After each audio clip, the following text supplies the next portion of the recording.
ওকে, হ্যাঁ record start হয়েছে। দাও তুমি স্লাইডে দাও।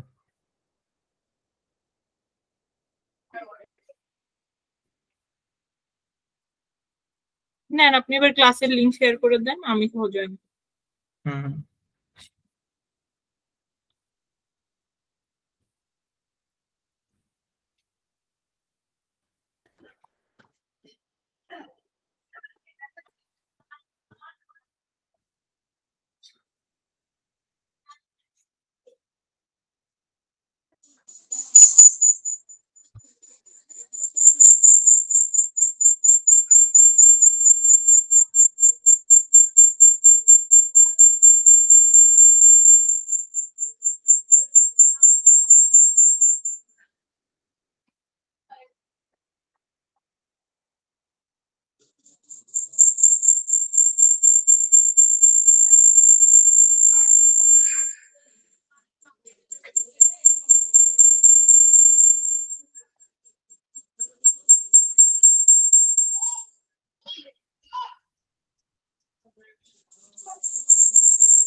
আসসালামু আলাইকুম, কেমন আছেন সবাই?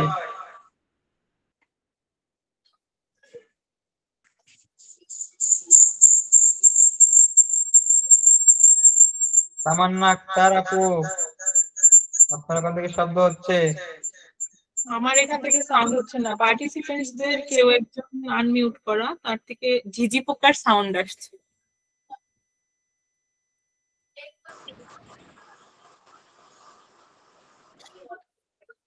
তারা সবাই কি এক্সাম দেন ঠিক মতো?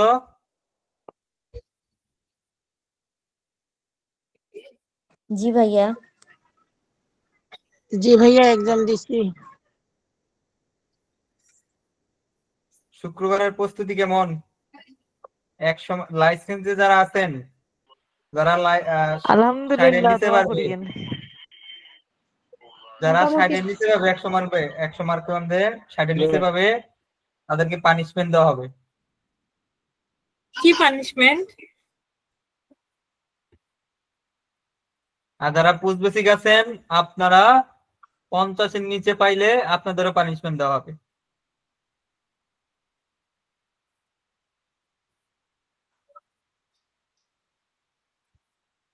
আর মাসিক পরীক্ষা নিব, এই মাসিক পরীক্ষা নেওয়ার জন্য আপনাদের একটা গিফট দিব। ফার্স্ট সেকেন্ড থার্ড যারা হবেন, হুডি, গার্ডিয়ান নার্সিং কোচিং এর পক্ষ থেকে হুডি গিফট দেওয়া হবে।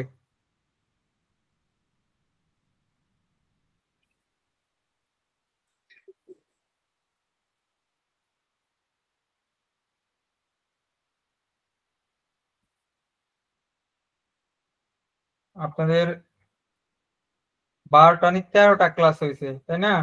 আর 7টা ক্লাস হলেই 20টা ক্লাস শেষ করার পর ওই 20টা ক্লাসের উপরে মাসিক পরীক্ষা নিব। তো সেই পরীক্ষায় যারা ফার্স্ট সেকেন্ড থার্ড আসবে তাদেরকে হুডি উপহার করা হবে, একদম বাসায় পৌঁছে দেওয়া হবে হোম ডেলিভারির মাধ্যমে। ভালো করে পড়াশোনা করবেন। লাইসেন্স যারা আছেন সবাই জানি আমরা 100% পাস করতে পারি মার্কসে। তো আমাদের ম্যাডাম স্টুডেন্ট কতজন আজকে জয়েন করবে? 25 জন হয়ে জয়েন করছে। দেখো আর আস্তে আস্তে জয়েন হোক, আপনি ক্লাস শুরু করেন ম্যাডাম। সবাইকে আসসালামু আলাইকুম এবং শুভ সন্ধ্যা। আপনাদের সাথে আছি আমি তামান্না, গার্ডিয়ান নার্সিং এবং কোচিং এর পক্ষ থেকে। আজকে আমরা যে টপিকটি নিয়ে ক্লাস করব সেটি হচ্ছে অক্সিজেন থেরাপি। সবাই আমাকে ক্লিয়ার দেখতে এবং শুনতে পাচ্ছেন আশা করি। সবাই কি স্লাইডটি ক্লিয়ার দেখতে পাচ্ছেন? একজন আনমিউট করে আমাকে বলেন। জি ম্যাম, দেখা যাচ্ছে। আচ্ছা, প্রথমে আমরা কিছু ইন্ট্রো দিব। আমরা সবাই জানি যে আমরা ন্যাচারালি এয়ার থেকে অক্সিজেন নেই, তাই তো? কিন্তু এমন কোন সিচুয়েশন যদি তৈরি হয় যখন আমরা ন্যাচারালি এয়ার থেকে আর অক্সিজেন নিতে পারছি না, এমন সিচুয়েশন তৈরি হয় যে অক্সিজেন হয়তো নিচ্ছি কিন্তু ওইটা আমার জন্য পর্যাপ্ত পরিমাণ হচ্ছে না, বা আমার টিস্যু লেভেলে ব্লাড লেভেলে গিয়ে পৌঁছাচ্ছে না, বা আমার রোগীর শ্বাসকষ্ট হচ্ছে, তখন আমাদের দরকার হয় বাইরে থেকে তাকে এক্সট্রা করে অক্সিজেন দেওয়ার জন্য। অক্সিজেন আমাদের জীবনে কতটা গুরুত্বপূর্ণ সেটা তখনই আমরা বুঝতে পারি যখন আমাদের শরীরে অক্সিজেনের ঘাটতি হয়, যখন অক্সিজেনের অভাবে আমাদের শ্বাসকষ্ট তৈরি হয়। যখন আমাদের শ্বাস নিতে অনেক বেশি কষ্ট হয় তখন আমরা বুঝি আল্লাহ তাআলা প্রদত্ত এই অক্সিজেন আমাদের জন্য কত বড় নিয়ামত। বিশেষ করে প্রাইভেট হসপিটালগুলোতে যখন রোগীরা ভর্তি থাকে তখন দেখা যায় অক্সিজেনের বিলই হচ্ছে হাজার হাজার টাকা। ঠিক আছে, এই গুরুত্বপূর্ণ যে অক্সিজেন থেরাপি, যেটার মাধ্যমে রোগীর জীবন বাঁচানো হয়, এই অক্সিজেন থেরাপি আমরা কিভাবে দেই, কেন দেয়া হয়, কখন দেয়া হয়, এই সম্পর্কে আজকে আমরা ডিটেলস জানবো। এর মধ্যে আমাদের সাথে 26 জন জয়েন করেছে। আমরা আজকের ক্লাস শুরু করব। প্রথমে আমরা জেনে নিব অক্সিজেন কি। অক্সিজেন হচ্ছে একটা বর্ণহীন, গন্ধহীন, স্বাদহীন গ্যাস, যেটা আমাদের বডি ফাংশন প্রপারলি করে বেঁচে থাকার জন্য প্রয়োজন। সেটাই আমাদের এখানে বলা হয়েছে, আপনারা দেখতে পাচ্ছেন।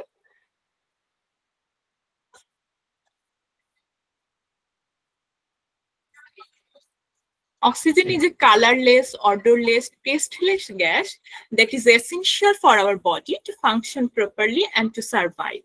যেটা আমি আপনাদের বাংলায় বলেছি যে এটা হচ্ছে বর্ণহীন, গন্ধহীন, স্বাদহীন গ্যাস এবং আমাদের বেঁচে থাকার জন্য অত্যন্ত গুরুত্বপূর্ণ।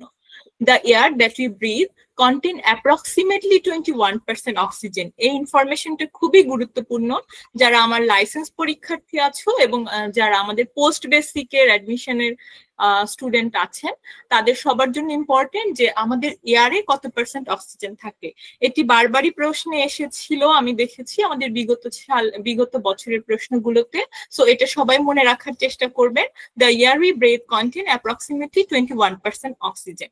In healthy individuals, oxygen is absorbed from the air in adequate amounts, but certain disease condition can prevent some people from absorbing enough oxygen. যেটা আমি এতক্ষণ আপনাদের বাংলায় বলেছি যে যখন আমি সুস্থ থাকতেছি বা একজন মানুষ যখন সুস্থ অবস্থায় থাকে তখন সে পর্যাপ্ত পরিমাণে অক্সিজেন বাতাস থেকেই নিতে পারে, কিন্তু কিছু ডিজিজ কন্ডিশন, যেমন তার লাংস যদি কোনো কারণে দুর্বল হয়ে যায়, নিউমোনিয়া, তারপরে হচ্ছে সিওপিডি, এই ধরনের পেশেন্টরা আমাদের শ্বাস নিতে পারে না। তখন আমাদেরকে, বা সে শ্বাস নিলেও যে অক্সিজেনটা সে গ্রহণ করতেছে ওইটা হয়তো তার বডিতে কোনো কারণে অ্যাবজর্ব করতে পারতেছে না, তখন আমাদের কি করতে হয়, তাকে বাইরে থেকে এক্সট্রা সাপ্লিমেন্টাল অক্সিজেন দিতে হয়।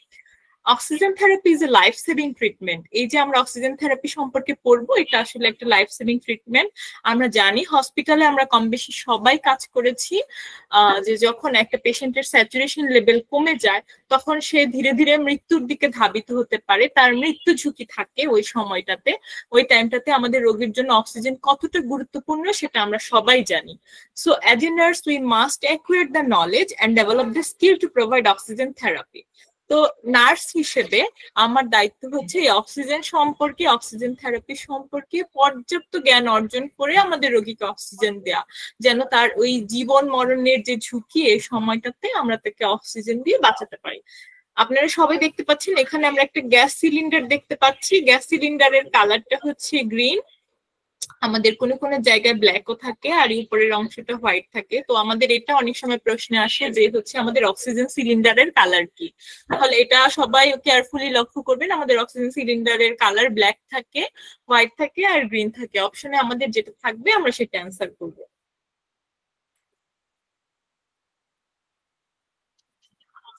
আপনাদের সুবিধার জন্য আমি দুইটা ডেফিনেশন এখানে রেখেছি অক্সিজেন থেরাপি কি, আপনাদের বোঝার সুবিধার জন্য।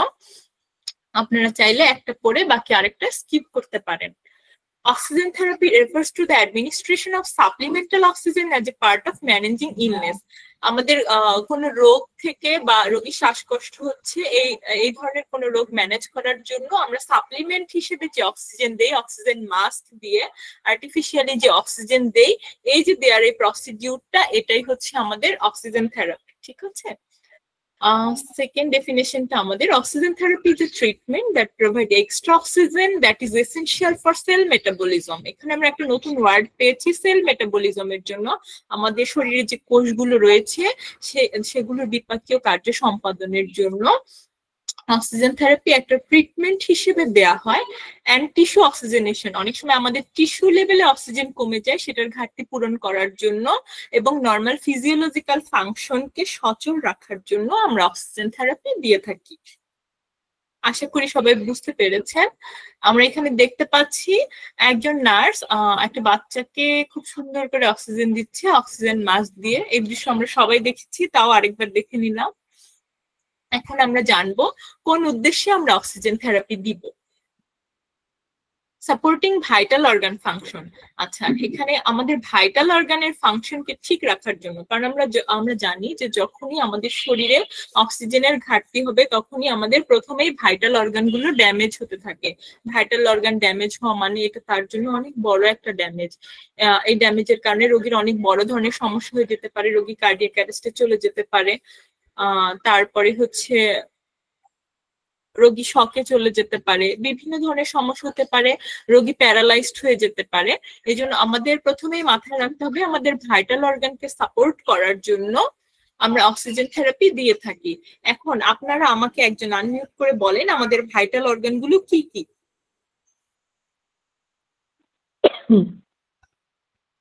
Heart, lungs, kidney, brain. হ্যাঁ, যে বলেছেন ঠিক আছে। আমাদের আরো কিছু ভাইটাল অর্গান রয়েছে, সবগুলো যে আমাকে বলতে পারবেন সে কাইন্ডলি আনমিউট করে আমাকে বলেন। ভুল হলে সমস্যা নাই, আমি অবশ্যই আবার কারেকশন করে দিব। ম্যাডাম হচ্ছে ব্রেইন, তারপর হচ্ছে লাংস, তারপর হচ্ছে হার্ট, কিডনি, এগুলাই হচ্ছে ভাইটাল অর্গানের ভিতরে পড়ে। এখন আমি আপনাদেরকে বলি, আমরা প্রথমে অ্যানাটমিক্যালি উপর থেকে নিচের দিকে যাব। প্রথমে আমাদের মনে রাখার সুবিধার্থে আমাদের ফার্স্ট ভাইটাল অর্গান যেটাকে আমরা ধরি সেটা হচ্ছে আমাদের ব্রেইন, এরপরে আমাদের heart, lungs, liver and 2 kidneys. ঠিক আছে, এগুলো হচ্ছে আমাদের ভাইটাল অর্গান। তো আমাদের এই ভাইটাল অর্গান গুলোকে সাপোর্ট দেওয়ার জন্য আমাদের অক্সিজেন থেরাপির প্রয়োজন হতে পারে। অক্সিজেন থেরাপি ইজ এ কি ট্রিটমেন্ট ইন রেসপিরেটরি কেয়ার। আমাদের অনেক সময় রেসপিরেটরি সিস্টেম যেটা আমাদের যদি কোনো কারণে ড্যামেজ হয় বা কোনো ধরনের সমস্যা হয়, যেমন আমাদের ফুসফুসে যদি কোনো ধরনের সমস্যা হয়, পর্যাপ্ত পরিমাণ অক্সিজেন ওখানে যেতে পারছে না বা আউট হতে পারতেছে না, কার্বন ডাইঅক্সাইড ওয়াশ আউট হচ্ছে না, সেই ক্ষেত্রে আমাদের অক্সিজেন থেরাপির প্রয়োজন হয় টু রিলিভ ডিসনিয়া। গতকালকে আমার ক্লাসে যারা যুক্ত ছিলেন তারা সবাই জানি আমরা এই টার্মটা পড়েছি। ডিসনিয়া মানে শ্বাসকষ্ট। কারো যদি শ্বাসকষ্ট হয় সেটা অবশ্যই অক্সিজেনের অভাবেই হয়। তো এই শ্বাসকষ্ট দূর করার জন্য আমরা হচ্ছে অক্সিজেন থেরাপি দেয়া লাগে to reduce hypoxemia and hypoxia. দেখো এই দুইটা আপনারা যারা ক্লাসে যুক্ত আছেন সবাই জানেন এটা আমাদের খুবই জনপ্রিয় দুইটা টার্ম। প্রত্যেকবারই কিছু না কিছু প্রশ্ন এই দুইটা টার্মকে ঘিরে আসেই। আপনারা যারা বিগত সালের প্রশ্ন সলভ করেছেন অনেকেই জানেন হয়তো। এখন আপনারা একজন আমাকে বলেন এই হাইপোক্সেমিয়া এবং হাইপোক্সিয়া এই দুইটা আসলে কি? কে বলতে পারবেন? হাইপোক্সিমিয়া হলো রক্তে অক্সিজেনের ঘাটতি, আর হাইপোক্সিয়া সেলে অক্সিজেনের ঘাটতি। আপনি যে অ্যান্সার করেছেন কাইন্ডলি আরেকবার একটু বলবেন। আপনার নেটটা মেবি খুবই ডিস্টার্বিং, একটু প্রবলেম করছে, আমি আপনার কথাটা বুঝতে পারি নাই, আরেকবার বলেন। হাইপোক্সিমিয়া হলো ব্লাডে অক্সিজেনের ঘাটতি, আর হাইপোক্সিয়া হলো সেলে অক্সিজেনের ঘাটতি। হ্যাঁ, আপনি যেটা বলেছেন ঠিক আছে। হাইপোক্সেমিয়া হচ্ছে low level of oxygen in blood. ঠিক আছে, আমাদের ব্লাডে যখন পর্যাপ্ত পরিমাণে অক্সিজেন থাকবে না সেটাকে আমরা বলতেছি হাইপোক্সেমিয়া। আর হাইপোক্সিয়া হচ্ছে আমাদের টিস্যু, আমাদের কোষগুলো যদি পর্যাপ্ত পরিমাণে অক্সিজেন সরবরাহ না পায় সেটাকে আমরা বলছি হাইপোক্সিয়া। আশা করি সবাই বুঝতে পেরেছেন। এখন আমরা জেনে নিব ইন্ডিকেশন অফ অক্সিজেন থেরাপি। কোন কোন সিমটম গুলো দেখলে বা সাইন গুলো দেখলে বা কোন ক্ষেত্রে আমাদের অক্সিজেন থেরাপির প্রয়োজন হতে পারে সেটা আমরা জেনে নিব।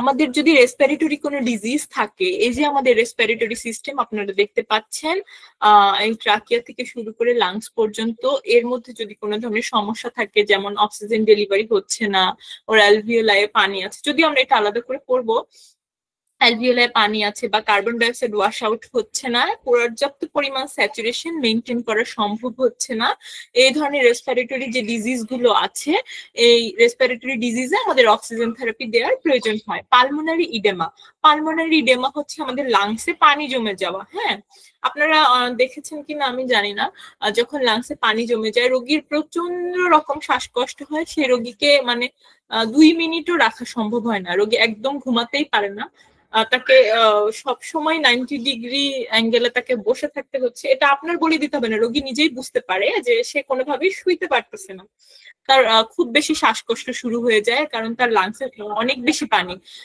তার যে অক্সিজেনটা ঢুকে কার্বন ডাইঅক্সাইডে রূপান্তরিত হচ্ছে, সেই কার্বন ডাইঅক্সাইড আর ওয়াশ আউট হতে পারে না। যখন আপনি অক্সিজেনের ফ্লো বাড়িয়ে অক্সিজেন দিবেন, তখন সেই ফ্লোর কিছুটা গতির কারণে কার্বন ডাইঅক্সাইডটা ওয়াশ আউট হয়, এছাড়া হয় না। এই জন্য রোগীর খুবই শ্বাসকষ্ট হয়। তাই পালমোনারি ইডেমা যাদের থাকবে তাদেরকে আমাদের অক্সিজেন থেরাপি দেওয়ার প্রয়োজন হয়। এছাড়া মায়োকার্ডিয়াল ইনফার্কশন, এই টার্মটার সাথে আপনারা সকলেই পরিচিত। মায়োকার্ডিয়াল ইনফার্কশন হচ্ছে আমাদের কোনো একটা আর্টারি ড্যামেজ হয়ে যাওয়া। এখন মায়োকার্ডিয়াল ইনফার্কশনে আমাদের কেন অক্সিজেন থেরাপি প্রয়োজন হয়? মায়োকার্ডিয়াল ইনফার্কশনে যখন আমার একটা আর্টারি ড্যামেজ হয়ে গেল বা ব্লক হয়ে গেল, তখন কি হচ্ছে, হার্টের ওই চেম্বারে আমাদের অক্সিজেন সমৃদ্ধ রক্ত যেতে পারতেছে না। তো হার্টের অন্য একটা চেম্বার কি করবে, অনেক বেশি লোড নিয়ে ওই একটা চেম্বারের বা দুইটা চেম্বারের মাধ্যমে সে কাজ করার চেষ্টা করবে, ব্লাড পাম্প করার চেষ্টা করবে, পুরো বডিতে অক্সিজেন সমৃদ্ধ রক্ত ছড়িয়ে দেওয়ার চেষ্টা করবে। হ্যাঁ, তখন যদি তাকে পর্যাপ্ত পরিমাণে অক্সিজেন না দেওয়া হয়, সে এই অতিরিক্ত লোডটা নিতে পারে না। যে অল্প পরিমাণ রক্ত সে পাম্প করতেছে, সেটার মধ্যে যদি বেশি মানে পর্যাপ্ত পরিমাণ অক্সিজেন না থাকে, তখন পেশেন্টের হাইপোক্সেমিয়া ডেভেলপ করবে, তার ব্লাড লেভেলে অক্সিজেন কমে যাবে এবং পেশেন্ট তখন খারাপ হয়ে যেতে পারে যে কোনো মুহূর্তে। তাই মায়োকার্ডিয়াল ইনফার্কশনের পেশেন্টকে আমাদের অক্সিজেন থেরাপি দেওয়ার প্রয়োজন হয়।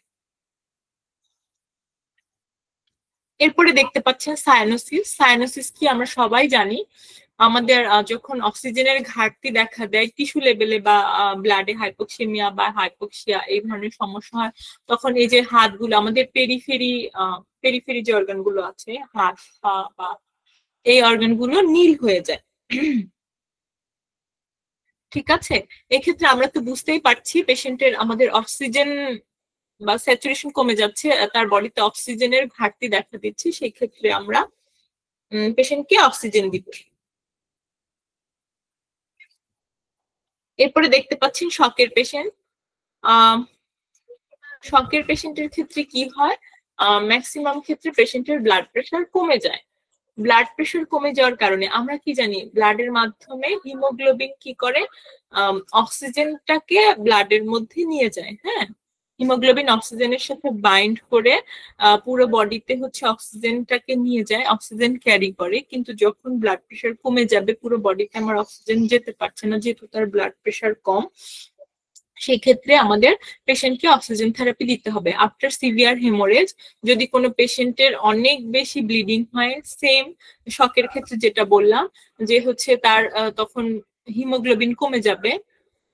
ব্লাড বের হয়ে যাওয়া মানেই তো আমার হিমোগ্লোবিন কমে যাওয়া। হিমোগ্লোবিন যখন কমে যাবে,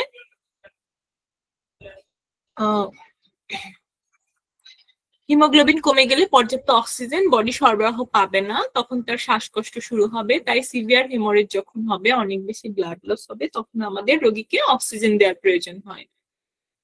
এরপরে আপনারা দেখতে পাচ্ছেন চেস্ট ট্রমা। চেস্ট ট্রমা মানেই তো আমাদের লাংসের উপর একটা এফেক্ট পড়া, তখন আমাদের পর্যাপ্ত অক্সিজেনেশন হয় না, তখন রোগীকে অক্সিজেন দেওয়ার প্রয়োজন হয়।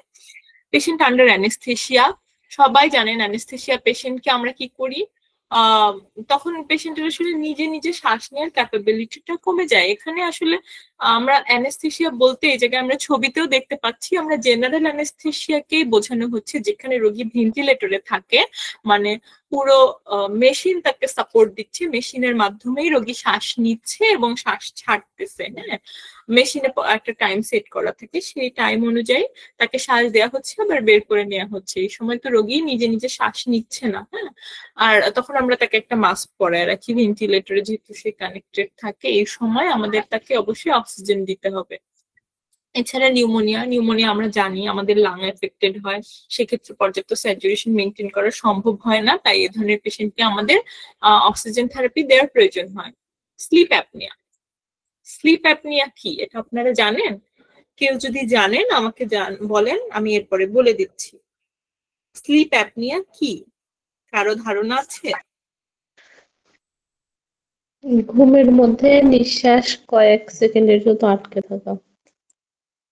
হ্যাঁ, ঘুমের মধ্যে কয়েক সেকেন্ডের জন্য কোন মানুষের যদি নিঃশ্বাস আটকে যায়, এরপরে আবার কয়েক সেকেন্ড পর সেটা ঠিক হয়ে যায়, এই ধরনের রোগীকে আমাদের অক্সিজেন থেরাপি দেওয়ার প্রয়োজন হয়। কারণ ওই টাইমটাতে যদি বেশি সময় এটা স্টে করে, যে বেশ অনেকক্ষণ ধরে সে শ্বাস নিতে পারছে না, সেই সময়ের মধ্যে সে মারা যেতে পারে অক্সিজেন স্যাচুরেশন ড্রপ করে। তাই স্লিপ অ্যাপনিয়া পেশেন্টকে আমাদের অক্সিজেন থেরাপি দেওয়ার প্রয়োজন হয়।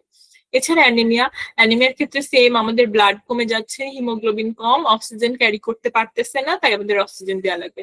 কার্বন মনোক্সাইড পয়জনিং, আচ্ছা এটা আপনারা মনোযোগ দিয়ে শুনবেন। কার্বন মনোক্সাইড পয়জনিং এর ক্ষেত্রে কি হয়, কার্বন মনোক্সাইড হচ্ছে হিমোগ্লোবিনের সাথে অক্সিজেনের তুলনায় 2 থেকে 250 গুণ বেশি দ্রুত কানেক্টেড হতে পারে। হ্যাঁ, তখন কার্বন মনোক্সাইড কি করে, হিমোগ্লোবিনের সাথে ও যুক্ত হয়ে যায়, যৌগ গঠন করে, যে কারণে অক্সিজেন আর যুক্ত হতে পারে না। ফলে পেশেন্টের শরীরে অক্সিজেনের অভাব দেখা দেয় এবং তার স্যাচুরেশন কমে যায়। আশা করি বুঝতে পেরেছেন।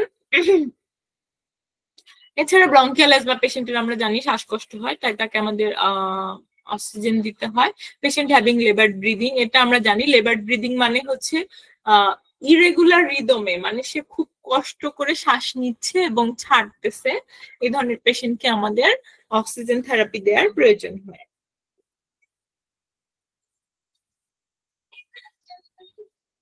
জানালাটা আটকে দাও। আচ্ছা, আমরা একটা এমসিকিউ দেখতে পাচ্ছি। Which of the following is the common indication for oxygen therapy? Oxygen থেরাপির কমন ইন্ডিকেশন কি এতক্ষণ আমরা পড়েছি। যারা অ্যান্সারটা জানেন তারা অ্যান্সারটা করে ফেলুন, আর একজন আমাকে আনমিউট করে বলেন অ্যান্সার কি হবে। হাইপক্সিয়া। হ্যাঁ, এটা খুবই সহজ। কমন ইন্ডিকেশন, যখন হাইপক্সিয়া হচ্ছে আমাদের টিস্যু লেভেলে অক্সিজেন কমে যাওয়া, যখনই আমাদের হাইপক্সিয়া হবে, টিস্যু লেভেলে অক্সিজেন কমে যাবে, তখন আমাদের তাকে অক্সিজেন দিতে হবে। আর এখানে বাকি অপশন গুলো দেখি, হাইপার ভেন্টিলেশন, পেশেন্ট জোরে জোরে শ্বাস নিচ্ছে, তার যদি স্যাচুরেশন মেনটেন হয় তাহলে তো আমাদের তাকে অক্সিজেন দেওয়ার প্রয়োজন নাই। ফিভার হলে প্রয়োজন নাই, শ্বাসকষ্ট যদি না হয়, ডিহাইড্রেশনের তো প্রয়োজনই নেই।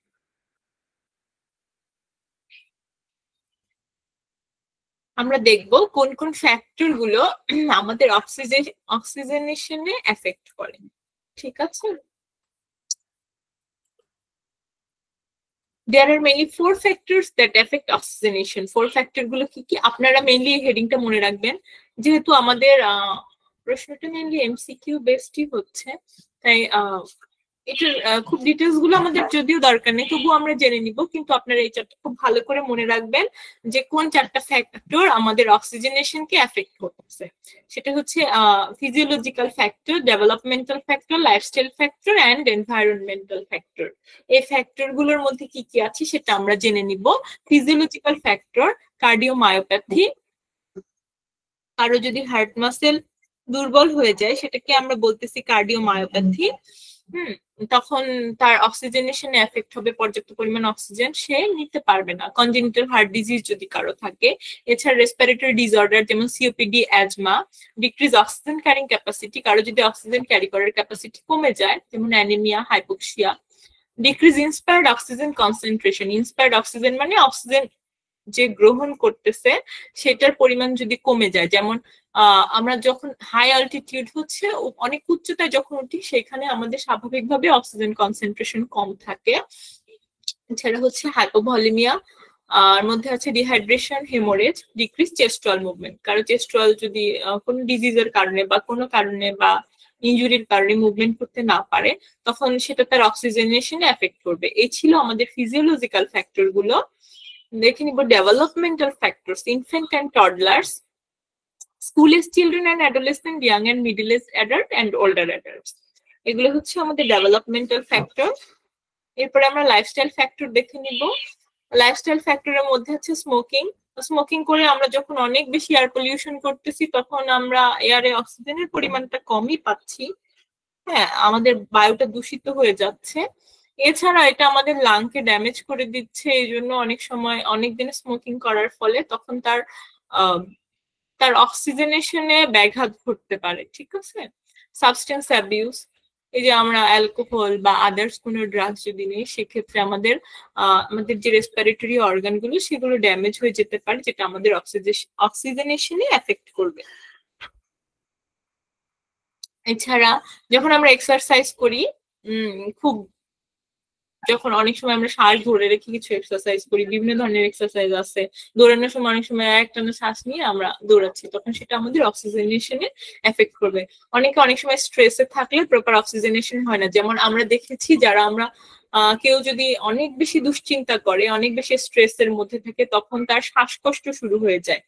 তো এখান থেকে আমরা বুঝতে পারি কেউ যদি স্ট্রেসে থাকে তাহলে তার অক্সিজেনেশনে এফেক্ট করতে পারে। এনভায়রনমেন্টাল ফ্যাক্টরস দেখবো, টক্সিক ইনহ্যালেন্টস। টক্সিক ইনহ্যালেন্ট যখন আমাদের এনভায়রনমেন্টে থাকবে স্বাভাবিকভাবে আমাদের অক্সিজেনের পরিমাণ সেখানে কমে যাবে। এছাড়া পলিউশন।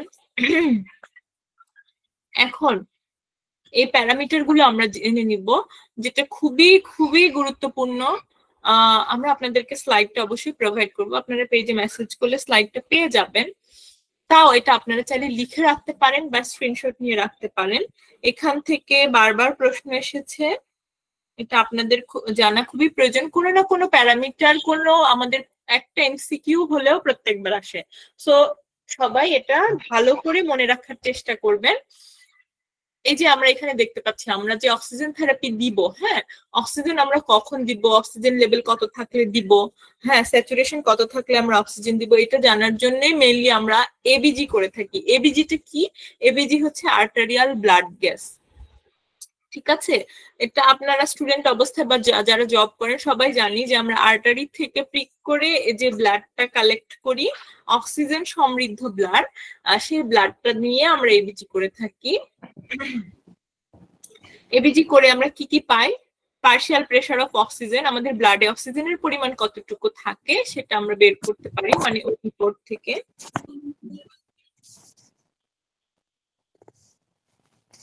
সবাই দেখতে পাচ্ছেন আমাদের কারো একজনের আনমিউট হয়ে গিয়েছে, সাউন্ড হচ্ছে, আপনি কাইন্ডলি একটু মিউট করে দিবেন।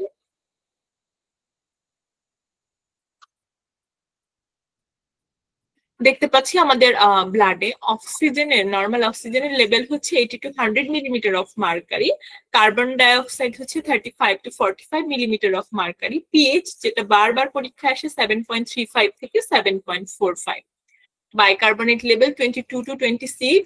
আপনারা সবাই জানেন রিসেন্ট আমাদের প্রশ্ন প্যাটার্ন একটু চেঞ্জ হয়ে গিয়েছে, বেশ দুইবার ধরে একটু কঠিন প্রশ্নই পরীক্ষায় আসে অ্যাজ ইউজুয়াল থেকে বাইরে, তাই আপনারা এই কার্বনেট লেভেলটাকেও কেয়ারফুলি মনে রাখার চেষ্টা করবেন। এখানে আসলে একটু ভুল হয়েছে, এটা স্যাচুরেশন হবে SpO2,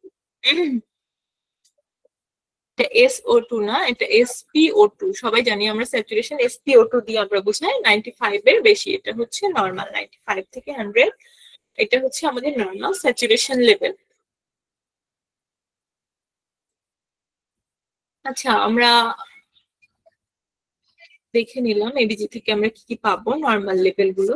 এখন যে অক্সিজেন নিয়ে আমরা এতক্ষণ পড়লাম, সেই অক্সিজেন আমরা কিভাবে দিব, কোন ডিভাইস গুলোর মাধ্যমে দিব, কোনটা দিয়ে কতটুকু পরিমাণ দেয়া যায় সেটা আমরা এখন জানবো। The oxygen devices are grouped into two. Oxygen device গুলোকে আমাদের দুই ভাগে ভাগ করা হচ্ছে, এটা সবাই ভালো করে মনে রাখবেন। অক্সিজেন ডিভাইস গুলোকে দুই ভাগে ভাগ করা হচ্ছে, low flow oxygen delivery device এবং high flow oxygen delivery device.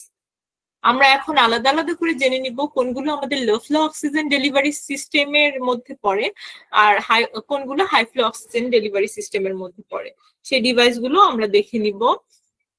আমাদের low flow oxygen delivery device, এটা কিন্তু আমি সবাইকে জিজ্ঞেস করব, হ্যাঁ সবাই ভালোভাবে মনে রাখবেন, এখনই মুখস্থ করে ফেলবেন। আমাদের low flow oxygen delivery device গুলো হচ্ছে নেজাল ক্যানুলা, যেটা আমরা সবাই ওয়ার্ডে দেখেছি। এরপরে আছে এটার কোনটা দিয়ে কতটুকু পরিমাণ অক্সিজেন দেওয়া যায় সেটা আমি সবাইকে বলে দিব, এখন একসাথে বললে মনে রাখতে পারবেন না। আপনারা শুধু লো ফ্লো অক্সিজেন ডেলিভারি ডিভাইস গুলোর নামগুলো মনে রাখার চেষ্টা করেন। নেজাল ক্যানুলা, এরপরে হচ্ছে সিম্পল ফেস মাস্ক, যেটা আমরা সবচেয়ে বেশি ইউজ করি। এরপরে হচ্ছে রিব্রিদিং মাস্ক, যে মাস্কের মাথায় একটা বেলুন লাগানো থাকে, বেলুনের মতো একটা ব্যাগ থাকে, সবাই দেখেছেন হয়তো, যারা দেখেননি তারা ছবিতে দেখে নিবেন। এগুলো এই তিনটা ছিল আমাদের low flow oxygen delivery device. এরপরে আমরা দেখে নিব high flow oxygen delivery device গুলো কি কি। ভেঞ্চুরি মাস্ক, এরপরে হচ্ছে ট্রাকিওস্টমি কলার, এটা আমরা খুব কম ইউজ করি, এটা আমাদের পরীক্ষার প্রশ্নের অপশনেও খুব কম থাকে, যাই হোক তবুও আমরা সবাই এটা মনে রাখবো, ভেঞ্চুরি মাস্ক। এরপরে হচ্ছে হাই ফ্লো নেজাল ক্যানুলা, সবাই দেখতে পাচ্ছেন। এরপরে অক্সিজেন টেন্ট এবং লাস্টলি হচ্ছে ভেন্টিলেটর, যেটা আমরা আইসিইউ তে সবাই দেখেছি, যাদের আমাদের আইসিইউ তে কাজ করার বা যাওয়ার সুযোগ হয়েছে সবাই আমরা ভেন্টিলেটর দেখেছি। ভেন্টিলেটর দিয়ে একদম 100% অক্সিজেন পেশেন্টকে প্রোভাইড করা যায়।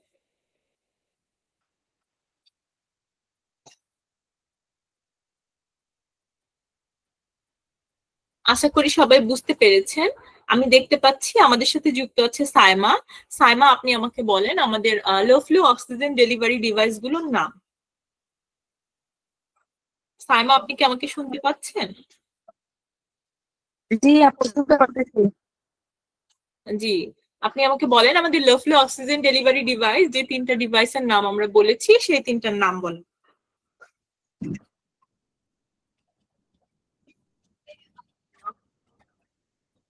নেজাল মাস্ক, তারপর হচ্ছে হ্যাঁ বলেন।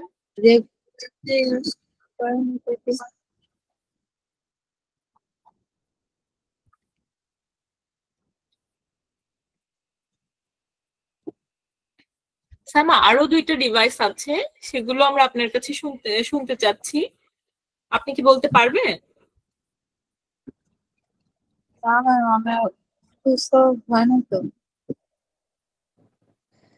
আচ্ছা ঠিক আছে, সবাই মনোযোগ দিয়ে ক্লাস করবেন। আমি কিন্তু এটা পড়ানোর সময় সবাইকে বলেছিলাম সবাই যেন এটাকে কেয়ারফুলি মনে রাখে। আরেকজন পার্টিসিপেন্টস আমাদের সাথে যুক্ত আছেন কারিমা। কারিমা, আপনি কি শুনতে পাচ্ছেন? জি ম্যাম, শোনা যাচ্ছে। আপনি আমাকে বলেন আমাদের low flow oxygen delivery device কোনগুলো? Nasal cannula, simple face mask, আর হচ্ছে যে রেডিন। আমি আপনাকে একটু হেল্প করি। Breathing mask. হ্যাঁ, রিব্রিদিং মাস্ক, যে মাস্কটাতে আমরা বেলুনের মতো একটা অংশ দেখতে পেয়েছিলাম। আপনাকে ধন্যবাদ। সাইমা, আশা করি আপনি শুনতে পেয়েছেন। আপনি আরেকবার একটু দেখে নেবেন কষ্ট করে। আমরা দেখতে পাচ্ছি লো ফ্লো অক্সিজেন ডেলিভারি ডিভাইস গুলো হচ্ছে নেজাল ক্যানুলা, আপনি এটাকে মাস্ক বলেছিলেন, এটা আসলে মাস্ক না, এখানে একটা অংশ থাকে, এটাকে আমরা ক্যানুলা বলি। Nasal cannula, simple face mask এবং রিব্রিদিং মাস্ক। সবাই মনোযোগ দিয়ে ক্লাস করবেন, আমি যে কোনো সময় যে কাউকে প্রশ্ন করতে পারি, ঠিক আছে? এখন আমরা যে অক্সিজেন থেরাপি দিব সেটা আমরা বিভিন্ন স্টেপ বাই স্টেপ মেনটেন করে দেই। যখন কিভাবে আমাদের স্যাচুরেশন মেনটেন করা যাবে, একটা দিয়ে মেনটেন না হলে আমরা আরেকটা ডিভাইস দিয়ে, আমাদের লো ফ্লো অক্সিজেন ডেলিভারি যে ডিভাইস গুলো আছে সেটা দিয়ে আমাদের মেনটেন না হলে তখন আমরা আবার হাই ফ্লোতে যাই। সো এই যে স্টেপ গুলা এবং কোন আমাদের মাস্কে বা ক্যানুলা দিয়ে কতটুকু পরিমাণ অক্সিজেন আমরা দিতে পারবো সেটা আমরা এখন শিখে নিব। সবাই খুবই মনোযোগ দিয়ে ক্লাস করবেন, প্রয়োজনে খাতায় নোট নিবেন। আমি কিন্তু জিজ্ঞেস করব যে কোন ডিভাইস দিয়ে আমরা কত লিটার পর্যন্ত অক্সিজেন দিতে পারি, ঠিক আছে? সবাই শুনতে পেয়েছেন?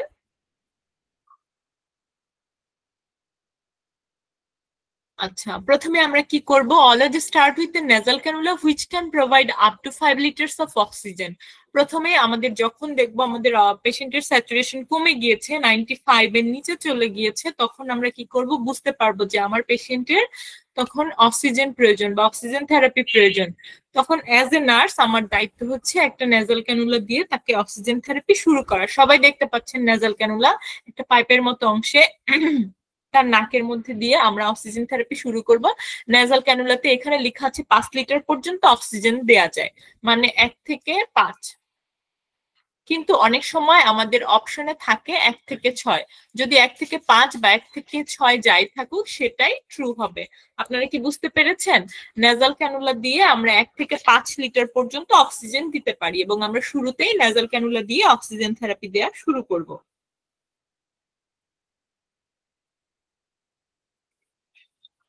If using a nasal cannula with 5 liters of oxygen doesn't maintain saturation, switch to a face mask. The maximum oxygen flow for a face mask is 10 liter. দেখেন আমরা প্রথমে nasal cannula দিয়ে শুরু করলাম, 5 লিটার পর্যন্ত অক্সিজেন তাকে আমরা দিলাম। দেওয়ার পরেও তার স্যাচুরেশন যদি মেইনটেইন না হয়, অর্থাৎ তার স্যাচুরেশন যদি 95 বা তার বেশি না হয়, তখন আমরা কি করব? nasal cannula থেকে ফেস মাস্কে সুইচ করব। তাকে আমরা ফেস মাস্ক দিব। ফেস মাস্ক দিয়ে আমরা নেজাল ক্যানুলা থেকে কিছু পরিমাণ বেশি অক্সিজেন দিতে পারি, যেমন ফেস মাস্ক দিয়ে আমরা 1 থেকে 10 লিটার পর্যন্ত অক্সিজেন দিতে পারি। তাহলে আমরা দেখলাম নেজাল ক্যানুলাতে আমরা 1 থেকে 5 লিটার পর্যন্ত অক্সিজেন দিতে পারি, ফেস মাস্কে আমরা 1 থেকে 10 লিটার পর্যন্ত অক্সিজেন দিতে পারতেছি। যদি আমাদের অপশনে থাকে 6 থেকে 10 লিটার তাহলে সেটা আমরা ট্রু দিব, যদি 1 থেকে 10 লিটার থাকে সেটাও আমরা ট্রু লিখবো।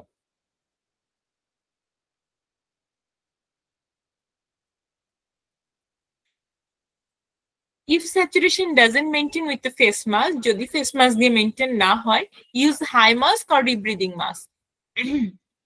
The maximum oxygen flow for this mask is 15 liter. দেখেন আমরা প্রথমে নেজাল ক্যানুলা দিয়ে দিলাম, এরপরে আমরা ফেস মাস্ক ট্রাই করলাম, তারপরে যখন আমাদের স্যাচুরেশন মেইনটেইন হচ্ছে না তখন আমরা রিব্রিদিং মাস্কে চলে যাব। রিব্রিদিং মাস্ক দিয়ে 15 লিটার পর্যন্ত অক্সিজেন দেয়া যায়।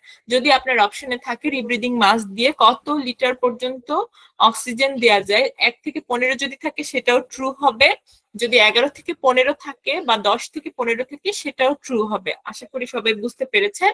আমরা এখানে দেখতে পাচ্ছি রিব্রিদিং মাস্কের আরেকটা নাম হচ্ছে হাই মাস্ক।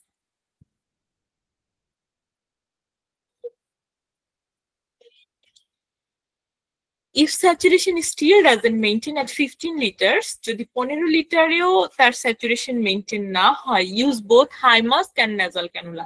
আপনারা দেখতে পাচ্ছেন যখন আমরা এখানে 15 লিটার পর্যন্ত তাকে অক্সিজেন দিলাম রিব্রিদিং মাস্কে, এরপরে যদি তার স্যাচুরেশন মেইনটেইন না হয় তখন আমরা কি করব? তাকে নেজাল ক্যানুলা আর ফেস মাস্ক একসাথে দিব। আমরা জানি নেজাল ক্যানুলাতে হচ্ছে আমাদের 1 থেকে 5 লিটার পর্যন্ত অক্সিজেন দেওয়া যায় আর ফেস মাস্কে 10 litre.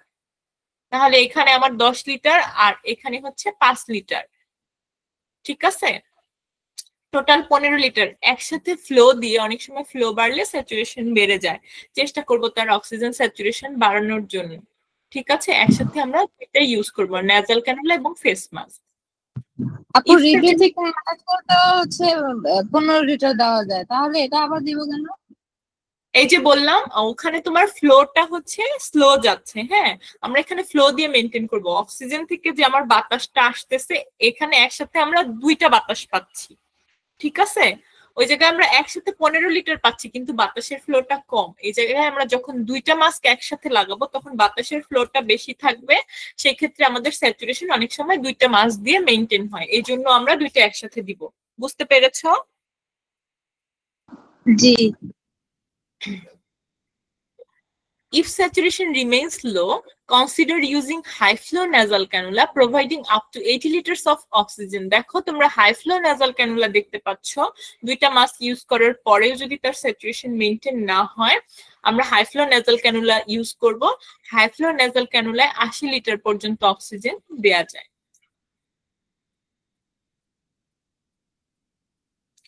If saturation still doesn't maintain, you have to use a ventilator which can provide full-time 100% oxygen. ঠিক আছে, এটা হচ্ছে আমাদের লাস্ট স্টেজ। কোনোভাবেই যখন আমরা পেশেন্টের স্যাচুরেশন মেনটেন করতে পারলাম না, 80 লিটার পর্যন্ত অক্সিজেন দিও, তখন আমরা কি করব, পেশেন্টকে এই মেশিনের সাপোর্ট দিব, ভেন্টিলেটর সাপোর্ট দিব, যেখানে পেশেন্টের আর নিজে নিজে কোনো ধরনের শ্বাস নেওয়া লাগবে না। এই ক্ষেত্রে আমাদের যে ডক্টর থাকে, আইসিইউ ডক্টর বা অ্যানেস্থেসিওলজিস্ট যেই থাকুক, রোগীকে পুরোপুরি ইনটিউবেট করে তখন রোগীকে ভেন্টিলেটরে দেওয়া হয়। ভেন্টিলেটরে 100% স্যাচুরেশনই মেনটেন হয়। ঠিক আছে, এরপরে যদি আল্লাহ ওর হায়াত রাখে 100% অক্সিজেন দিয়ে ও বেঁচে থাকবে, আর না রাখলে সেটা তো আসলে আর আমাদের হাতে নাই। আমরা আমাদের চেস্টার লাস্ট লেভেল পর্যন্ত রোগীকে ভেন্টিলেটরে দিতে পারি। আশা করি এ পর্যন্ত সবাই বুঝতে পেরেছো। কারো কোনো সমস্যা? 80 লিটার দেওয়া যায়? হ্যাঁ, 80 লিটার পর্যন্ত দেওয়া যায়। এটা নর্মালি সব হসপিটালে অ্যাভেলেবেল না, এই জন্য হয়তো আপনারা অনেকে এটা দেখেন নাই। যদি আপনারা কোনো হসপিটালে, টার্সিয়ারি লেভেলের হসপিটালে, মডার্ন আইসিইউ অ্যাভেলেবেল এমন কোনো হসপিটালে গিয়ে থাকেন বা যাওয়ার সুযোগ থাকে, সেখানে আপনারা 80 লিটার অক্সিজেন দেওয়ার এই যে আমাদের হাই ফ্লো নেজাল ক্যানুলা, এটা আপনারা দেখতে পাবেন। আর কারো কোনো প্রশ্ন?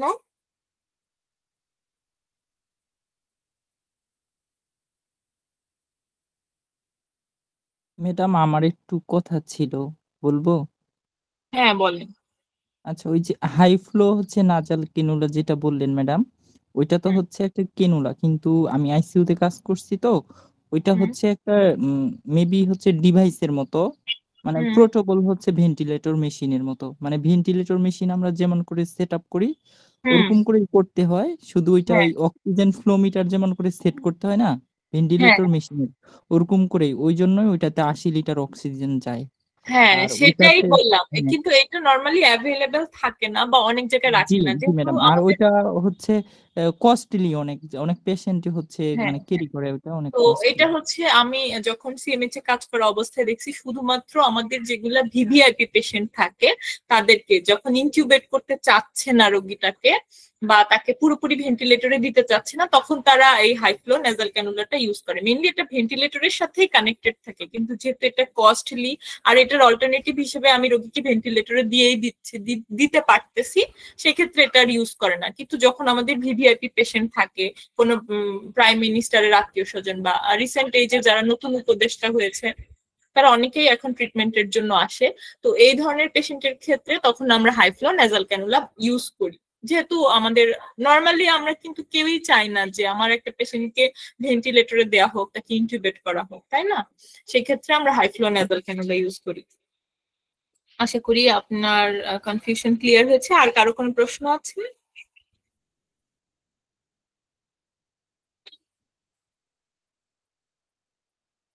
আর কারো কোনো প্রশ্ন না থাকলে আমি আপনাদের প্রশ্ন করব।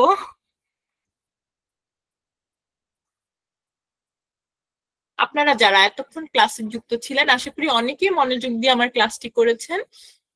আপনারা আমাকে, আমি এতক্ষণ যে হচ্ছে অক্সিজেন থেরাপির যে কি বলে এটাকে স্টেপস গুলা পড়িয়েছি, সেটা আমাকে ছোট করে সামারি করে কে বলতে পারবেন? একজন আনমিউট করে আমাকে বলেন।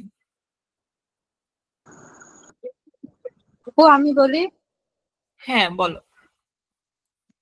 নাসাল ক্যানুলা হচ্ছে অক্সিজেন প্রোভাইড করতে পারবো 1 থেকে 5 লিটার পর্যন্ত। ফেস মাস্কে অক্সিজেন ফ্লো প্রোভাইড বলো। দেখো আমরা প্রথমে কি করব, নেজাল ক্যানুলা দিয়ে শুরু করব, যেখানে আমরা 5 লিটার পর্যন্ত অক্সিজেন দিতে পারবো। হ্যাঁ, তারপরে face mask oxygen flow provide করতে পারবে 1 থেকে 10 লিটার পর্যন্ত। তারপরে হাই মাস্ক বা হচ্ছে rebreathing mask oxygen flow provide করতে পারবে 15 লিটার পর্যন্ত। High flow cannula oxygen flow provide করতে পারবে 80 লিটার পর্যন্ত। না দাঁড়াও, এখানে আমি দাঁড়াও একটু তোমাকে ইন্টারাপ্ট করি। তুমি এ পর্যন্ত ঠিক ছিলে যে হচ্ছে আমাদের ফেস মাস্কে দিলাম, রিব্রিদিং মাস্কে দিলাম, এরপরে যখন আমাদের মেনটেন না হয় আমরা কিন্তু দুইটা মাস্ক একসাথে দিয়েছিলাম, তাই না? হ্যাঁ, ওইটাই হাই মাস্ক বলছি তো, হাই মাস্ক তারপর হচ্ছে ওই রিব্রিদিং মাস্ক। না, এখানে আমাদের যে হাই মাস্ক দিলাম আর হচ্ছে নেজাল ক্যানুলা দিলাম, ঠিক আছে? আচ্ছা, হ্যাঁ, তারপরে বলো। তারপর হচ্ছে high flow cannula oxygen flow করবে 80 লিটার পর্যন্ত। হুম আর ভেন্টিলে প্রোভাইড করবে একদম মানে যতক্ষণ না ওনার পুরোটা ঠিক হচ্ছে অল টাইম। না, আমরা হাই ফ্লো নেজাল ক্যানুলাতে 80 লিটার পর্যন্ত অক্সিজেন দিলাম, দেওয়ার পরেও দেখলাম যে তার কোনোভাবেই স্যাচুরেশন মেইনটেইন হচ্ছে না 95 এর উপরে। তখন হচ্ছে হ্যাঁ, তখন আমরা কি করব, পেশেন্টকে ভেন্টিলেটরে দিয়ে দিব। ঠিক আছে, ভেন্টিলেটরে আমাদের 100% পর্যন্ত অক্সিজেন মেইনটেইন হবে। ঠিক আছে, আশা করি সবাই বুঝতে পেরেছো।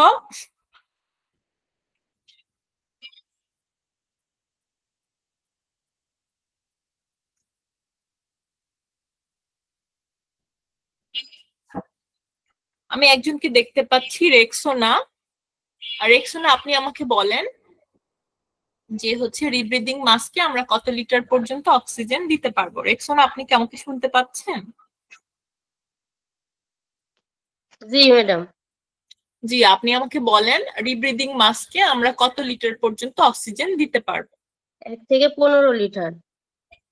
ঠিক আছে। দেখতে পাচ্ছি আমাদের সাথে যুক্ত আছেন ফারজানা ইসলাম। ফারজানা, আপনি আমাকে বলেন আমরা হাই মাস্কে কত লিটার পর্যন্ত অক্সিজেন দিতে পারবো।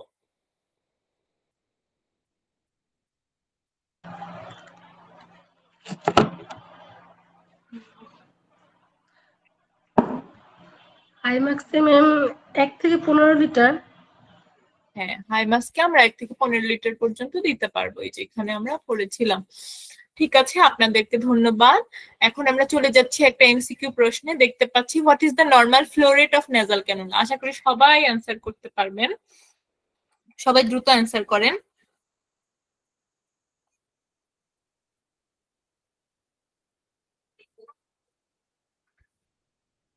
অনেকে অ্যান্সার করেছে দেখতে পাচ্ছি।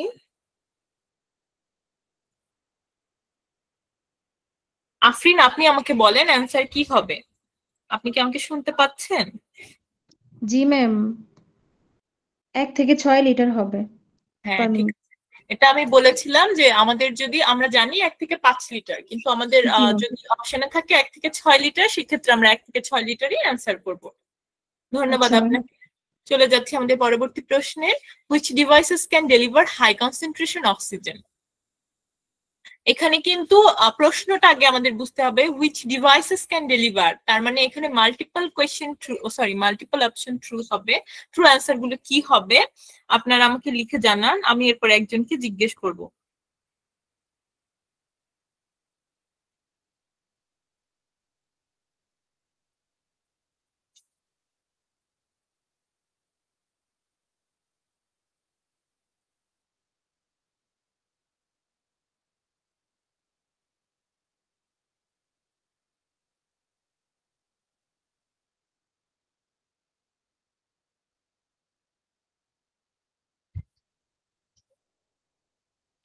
অনেকে অ্যান্সার করেছে দেখতে পাচ্ছি। তানজিলা, আপনি আমাকে বলেন অ্যান্সার গুলো কি হবে। তানজিলা, আপনি কি আমাকে শুনতে পাচ্ছেন? জি আপু।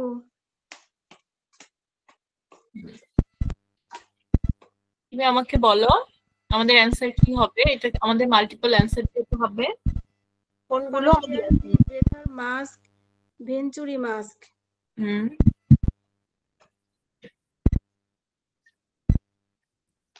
দেখো, আমরা পার্শিয়াল রিব্রিদিং মাস্ক, ভেঞ্চুরি মাস্ক, ঠিক আছে, এই দুইটা হচ্ছে আমাদের হাই কনসেন্ট্রেশন অক্সিজেন প্রোভাইড করে, আর বাকিগুলো হচ্ছে আমাদের low flow oxygen delivery device, তাই তো?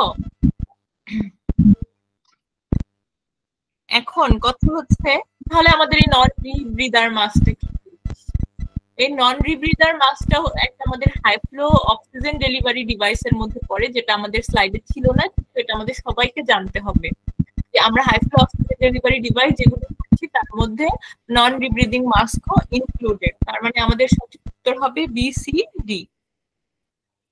জি আপু, বুঝতে পারছি। যারা সঠিক উত্তর দিয়েছে সবাইকে ধন্যবাদ। দেখো, আমরা দেখতে পাচ্ছি আমাদের পরবর্তী slide, procedure of oxygen therapy. আমরা কোন প্রসিডিউর মেনটেন করে অক্সিজেন থেরাপি দিব, প্রথমে জেনে নিব আর্টিকেল গুলো, যদিও আমরা সবাই জানি, তাও ছোট করে একবার জেনে নিব। আমাদের অক্সিজেন সোর্স গুলো আমাদের কি কি? এয়ার থেকে আমরা অক্সিজেন পাই, অক্সিজেন সিলিন্ডার থেকে আমরা অক্সিজেন নিতে পারি, সেন্ট্রাল লাইন অক্সিজেন যেটা আমাদের সব হসপিটালেই মোটামুটি থাকে, সেখান থেকে আমরা অক্সিজেন নিতে পারি। এছাড়া আমাদের কি লাগবে? ফ্লোমিটার। এই ফ্লোমিটারের সাথে আমরা সবাই পরিচিত। Humidifier with distil water. আমরা কি করি মাঝে মাঝে ট্যাপ থেকে নিয়ে পানি দিয়ে দিই, হ্যাঁ, এটা আসলে সমস্যা হয় না, কিন্তু এই যে আমাদের এই ফ্লোমিটারটা অনেকদিন ধরে ওই ট্যাপ থেকে নিয়ে পানি দেওয়ার কারণে একটু ব্লক হয়ে যায়, হ্যাঁ, এই জন্য এটা করা উচিত না। এরপরে আমাদের ফাইনালি লাগবে হচ্ছে মাস্ক। তারপরে আমাদের গজ পিস লাগবে, কটন সোয়াব লাগবে। কেন? এই মাস্কটাকে ক্লিন করার জন্য। নো স্মোকিং সাইন আমরা জানি। আমার একটা কোশ্চেন ছিল। জি বলেন। আচ্ছা, ওই যে উপরের স্ক্রিনটা যে পড়াইলেন, ওইখানে হচ্ছে অক্সিজেন সিলিন্ডার বা হচ্ছে ভেন্টিলেটর মেশিন বা ইয়ার থেকে আমরা অক্সিজেন নিই, এগুলা হচ্ছে মানে অক্সিজেন ডিভাইস বা যেখানে স্টোর থাকে আর কি অক্সিজেন। কিন্তু আমরা হচ্ছে অনেক সময় কনসানট্রেটর ব্যবহার করি, অক্সিজেন কনসানট্রেটর। ওটাতে হচ্ছে 5-6 লিটার বা 8 লিটার পর্যন্ত অক্সিজেন দেওয়া যায়। ওইটাও কি এর মধ্যে পড়বে? হ্যাঁ, অবশ্যই। যে সোর্স থেকে আমরা অক্সিজেন দিব সেটা অবশ্যই আমাদের অক্সিজেন সোর্সের মধ্যেই পড়বে। ওখান থেকেও তো আমি অক্সিজেনই পাচ্ছি, হোক সেটা কম পরিমাণ, কিন্তু ওর ভিতরেও তো অক্সিজেনই থাকতেছে, তাহলে সেটা আমাদের অক্সিজেন সোর্সে পড়বে। কিন্তু যেহেতু এটা আমরা সচরাচর দেখি না, বা আমি পার্সোনালি দেখি নাই, যেটা সত্যি কথা, মানে এটা আমরা হচ্ছে দেই তো উপজেলা লেভেলে, বা আমি যখন কোভিড সিচুয়েশনে হচ্ছে করছিলাম, অনেকেই হচ্ছে প্রোটোকল আর কি ইয়ার থেকে অক্সিজেন নিয়ে ওইটা সরাসরি সাপ্লাই দেওয়া হয় ওই যে নাজাল ক্যানুলার মধ্য দিয়ে আর কি। বুঝতে এটা পেরেছি। সেটা থেকে যেহেতু ওইটার আমরা যে অক্সিজেন পাচ্ছি, ওয়ান কাইন্ড অফ আমার অক্সিজেন সিলিন্ডারের মতোই সে কাজ করতেছে, কিন্তু ওটার মধ্যে কম পরিমাণ অক্সিজেন আছে, তো সেটা আমাদের অক্সিজেন সোর্সের অন্তর্ভুক্ত। আচ্ছা, ঠিক আছে, ধন্যবাদ। এরপর আমরা দেখতে পাচ্ছি নো স্মোকিং সাইন। এটা খুবই ইম্পর্টেন্ট, কারণ আমরা জানি অক্সিজেন দাহ্য পদার্থ, আগুনের সংস্পর্শে সে জ্বলে উঠে, তো অবশ্যই অক্সিজেন চলছে বা পেশেন্ট অক্সিজেন পাচ্ছে এমন এরিয়াতে স্মোকিং করা যাবে না। আর লাইট সোর্স, অন্ধকারে তুমি পেশেন্টকে কিভাবে অক্সিজেন দিবা? যদিও আমরা নার্সরা অনেক বেশি, nursing is an art and science, হ্যাঁ, যে কোনো সিচুয়েশনে যে কোনো ভাবে ম্যানেজ করতে পারি, তবুও আমাদের লাইট সোর্স লাগবে, ঠিক আছে?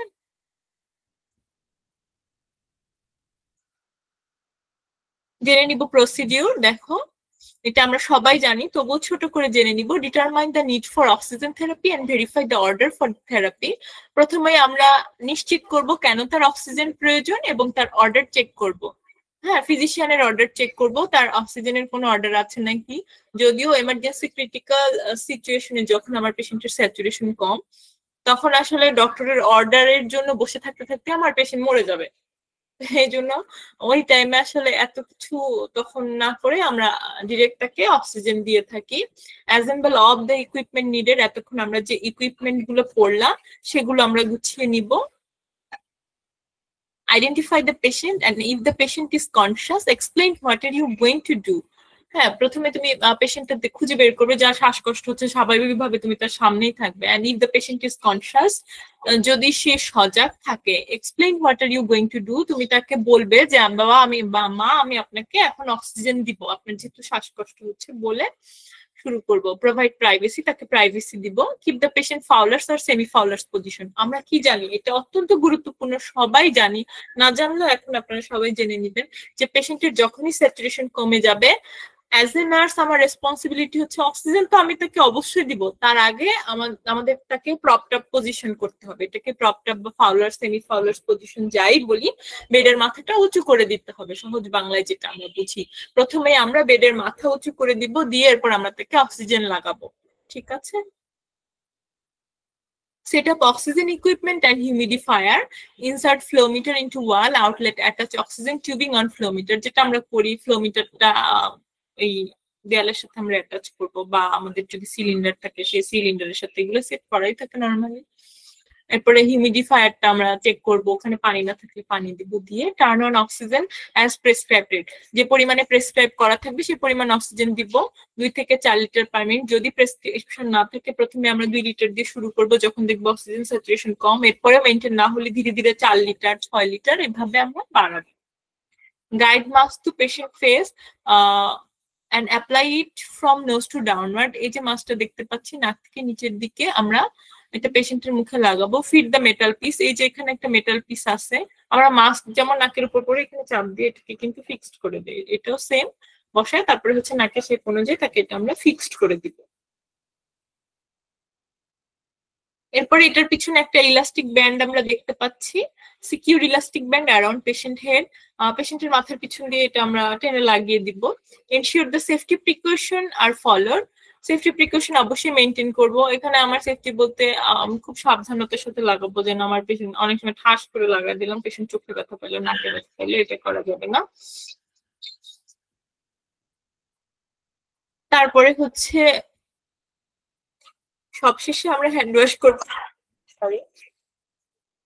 Document relevant data in patient record, আমরা যে কাজটা করলাম সেটা আমরা রেকর্ড করে রাখবো। পেশেন্টের স্যাচুরেশন কম, অবশ্যই সেটা আমরা আমাদের যে ভাইটাল সাইনের পেপার থাকে সেখানে আমরা লিখে রাখবো, মেনটেন করব। এরপর আমরা ফিজিশিয়ানকে জানাবো।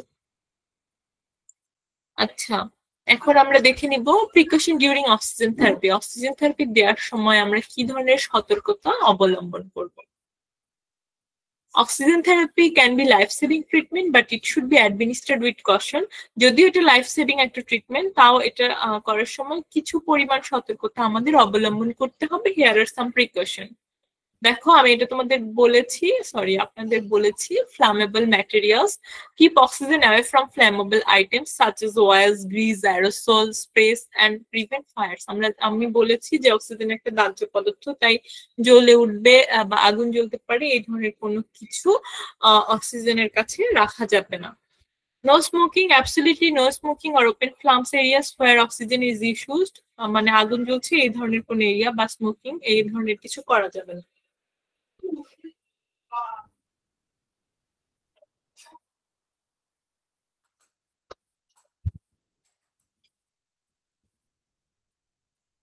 Oxygen concentration. Ensure the prescribed oxygen concentration is delivered, as too much or too little oxygen can be harmful. ঠিক আছে, আমাদের পেশেন্টের জন্য যতটুকু অক্সিজেন দরকার আমরা ঠিক ততটুকুই অক্সিজেন দিব। যেমন আমার পেশেন্টকে প্রথমে আমি 2 লিটার অক্সিজেন দিলাম, দেওয়ার পরে তার স্যাচুরেশন মেইনটেইন হচ্ছে না, স্যাচুরেশন দেখতে পাচ্ছি তার 80, 90, ঠিক আছে 92, তখন কি হবে? তখনও যদি আমি অক্সিজেন না বাড়াই পেশেন্টের স্যাচুরেশন ড্রপ করে যে কোনো সময় পেশেন্ট অ্যারেস্টে চলে যেতে পারে। ঠিক আছে, আমরা পর্যাপ্ত পরিমাণ অক্সিজেন তাকে দিব। আবার অনেক সময় দেখা যাচ্ছে আমার অক্সিজেনের প্রয়োজন নাই, পেশেন্টের স্যাচুরেশন আমার এমনি মেইনটেইন হচ্ছে, হ্যাঁ 2 লিটার বা 1 লিটার দিয়ে মেইনটেইন হচ্ছে, কিন্তু তাও আমরা তাকে অক্সিজেনটা দিয়ে রাখছি 10 লিটার। সেক্ষেত্রে কি হবে? অতিরিক্ত অক্সিজেন তার শরীরে ঢুকে বিষক্রিয়া সৃষ্টি করবে, যেটাকে আমরা টক্সিসিটি বলে থাকি।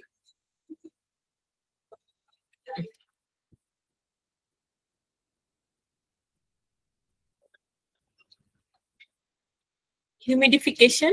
Humidification is necessary to prevent drying the airway. Humidifier should be monitored properly. এই যে humidifier আমরা দেখতে পাচ্ছি যেটার মধ্যে আমরা পানি দেই, এটা খুবই গুরুত্বপূর্ণ। কারণ হচ্ছে যদি আমরা শুকনা মানে হিউমিডিফায়ার পানি ছাড়া অক্সিজেনটা দেই তাহলে এয়ারওয়েটা কি হবে? ড্রাই হয়ে যাবে, ড্রাই হয়ে ওখান থেকে ব্লিডিং হতে পারে। ঠিক আছে, পেশেন্টের অনেক সময় চুলকানি এরকম হতে পারে।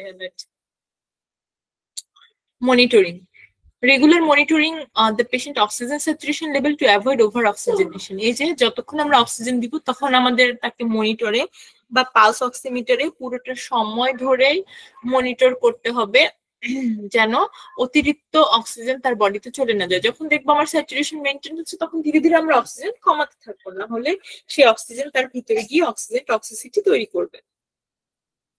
Air, nose and skin care. For patients using nasal cannula or oxygen mask, proper care of the ears, nose and skin is important to prevent pressure sore. আমরা জানি যে অনেকক্ষণ ধরে যখন অক্সিজেন দেই আমরা, এই যে এই জায়গাটা আমরা দেখতে পাচ্ছি যখন ফেস মাস্কের যে নেজাল টিপটা এখানে থাকে, একটা মেটালিক পিস থাকে, এটা বারবার দেওয়ার কারণে বা অনেকদিন ধরে চলার কারণে তার নাকের উপর ইনজুরি হতে পারে, আমরা এখানে ইনজুরিটা দেখতে পাচ্ছি। অথবা নেজাল ক্যানুলা দেওয়ার কারণে তার নাকে কোনো ধরনের ইনজুরি হতে পারে, ঠিক আছে? আশা করছি এই পর্যন্ত কারো কোনো সমস্যা নাই। যদি কারো কোনো প্রবলেম থেকে থাকে আনমিউট করে আমাকে প্রশ্ন করো।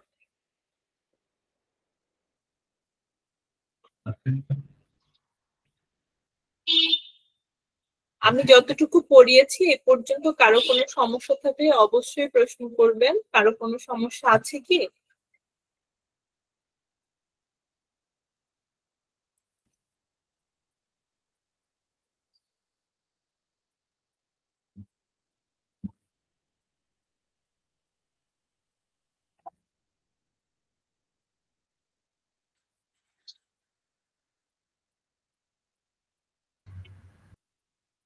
আপনাদের সমস্যা না থাকলে মেসেজ করবেন, মেসেজে বলবেন সমস্যা নাই, বুঝছি। অনেকে লিখেছে প্রবলেম নেই, ঠিক আছে। দেখো আমরা একটা কোয়েশ্চেন দেখতে পাচ্ছি, oxygen should be administered with caution in patient with, কোন পেশেন্টের ক্ষেত্রে আমরা কশন মেইনটেইন করব? এটা আমরা কম বেশি সবাই জানি, যদিও তোমরা যারা জানো দ্রুত অ্যান্সার করো। কোন পেশেন্টের ক্ষেত্রে আমরা সতর্কতা অবলম্বন করে অক্সিজেন দিব? এটা কিন্তু একটাই সিঙ্গেল অ্যান্সার হবে, বেস্ট অ্যান্সার, ঠিক আছে?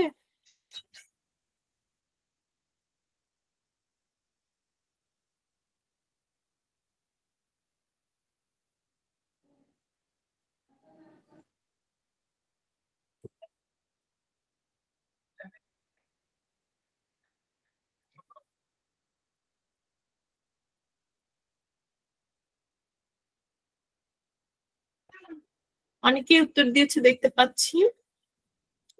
আমাদের সঠিক উত্তর হবে হচ্ছে সিওপিডি। সিওপিডি পেশেন্টদের ক্ষেত্রে ও কি হয়, এটা কেন হবে উত্তরটা আমি বলি। সিওপিডি পেশেন্টের ক্ষেত্রে আমরা অতিরিক্ত অক্সিজেন দিতে পারি না। আমাদের লাংয়ের যে অ্যালভিওলাই গুলো আছে সেগুলা সিওপিডি পেশেন্টের ক্ষেত্রে বাজেভাবে ড্যামেজ থাকে। এই জন্য হচ্ছে ওই পেশেন্ট গুলার নর্মালি স্যাচুরেশন কম থাকে, 90 এরকম থাকে। হ্যাঁ, তো ওর অ্যালভিওলাই গুলো যেহেতু ড্যামেজ, তাই যতটুকু ওর ওইটুকু দিয়েই স্যাচুরেশন মেনটেন হয়, 92 এরকম। যখন আমরা তাকে অতিরিক্ত পরিমাণ অক্সিজেন দিব, স্যাচুরেশন মেনটেন করে 95 করতে যাবো, এটা তো ওর আসলে হবে না। ওর অ্যালভিওলাই গুলো যেহেতু ড্যামেজ, আমরা যে অক্সিজেনটা দিব ওইটা সে কার্বন ডাইঅক্সাইডে রূপান্তরিত করে এটা পুরোপুরি ওয়াশ করতে পারে না, ওয়াশ আউট করতে পারে না। এই জন্য যখন আমরা অতিরিক্ত অক্সিজেন দিব ওইটা তার ভিতরে গিয়ে টক্সিসিটি সৃষ্টি করবে, আর সে অলরেডি এটার সাথে অ্যাডজাস্টেড 90, 92, 88, 89 এরকম। তো এই পেশেন্টদের ক্ষেত্রে হচ্ছে আমরা মানে খুবই সতর্কতা অবলম্বন করে সিপিডি পেশেন্টদের অক্সিজেন দিব। আমরা কখনোই তাদের স্যাচুরেশন 95, 99 এরকম মেনটেন করার চেষ্টা করব না, এতে তার ভিতরে অক্সিজেন টক্সিসিটি তৈরি হবে। আশা করি সবাই বুঝতে পেরেছো।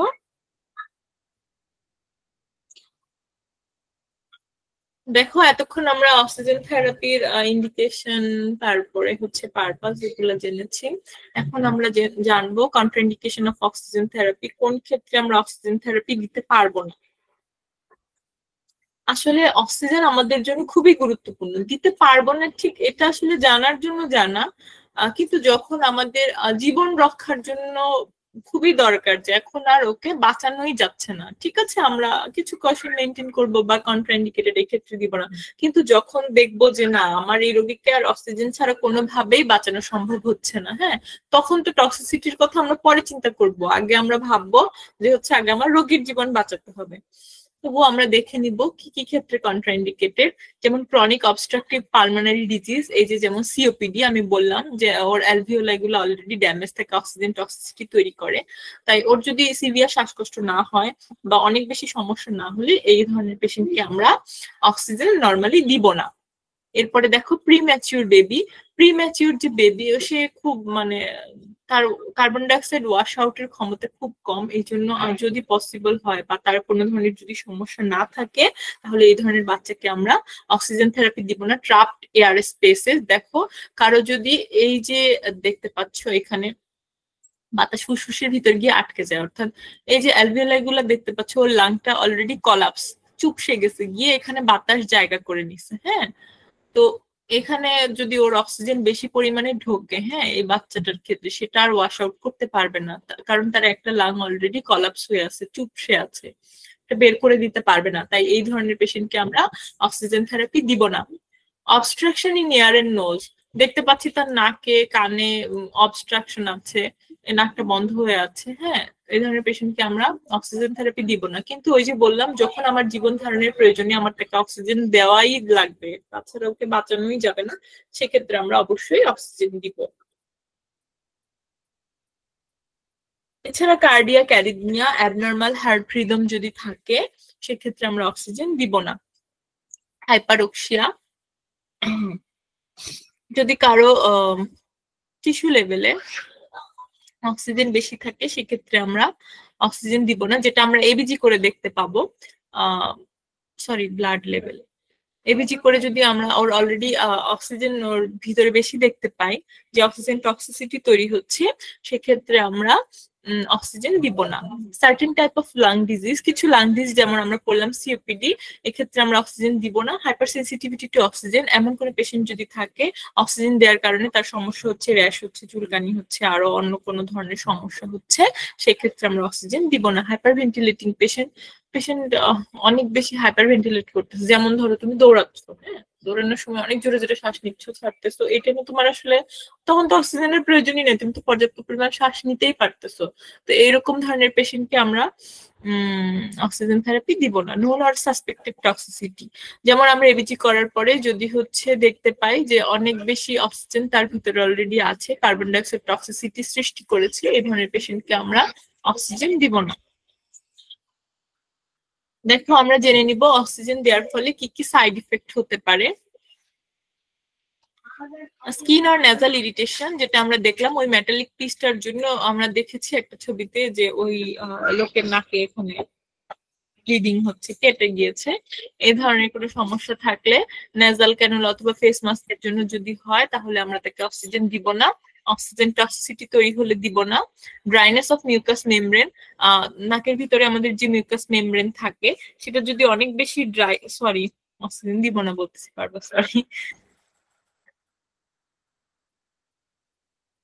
যদি অক্সিজেন দেওয়ার ফলে তার এই মিউকাস মেমব্রেন ড্রাই হয়ে যেতে পারে, তারপরে নাক থেকে রক্ত বের হতে পারে, ওই যে আমরা যে নেজাল ক্যানুলাটা ইউজ করি সেটা দিয়ে অনেক সময় খোঁচা টান লেগে লেগে ব্লাড থেকে রক্ত বের হতে পারে। ইয়ার আর নোজ পেইন, নাকে অথবা কানে ব্যথা হতে পারে। অ্যাবজর্পশন অ্যাটেলেক্টেসিস হতে পারে। ডিপ্রেশন অফ রেসপিরেটরি সেন্টার, এছাড়া ইনফেকশনের রিস্ক থাকতে পারে। এখন এখানে একটা টার্ম আপনারা জানেন না, অ্যাবজর্পশন অ্যাটেলেক্টেসিস, এটা যদি কেউ জেনে থাকেন আমাকে বলেন, কেউ জানেন?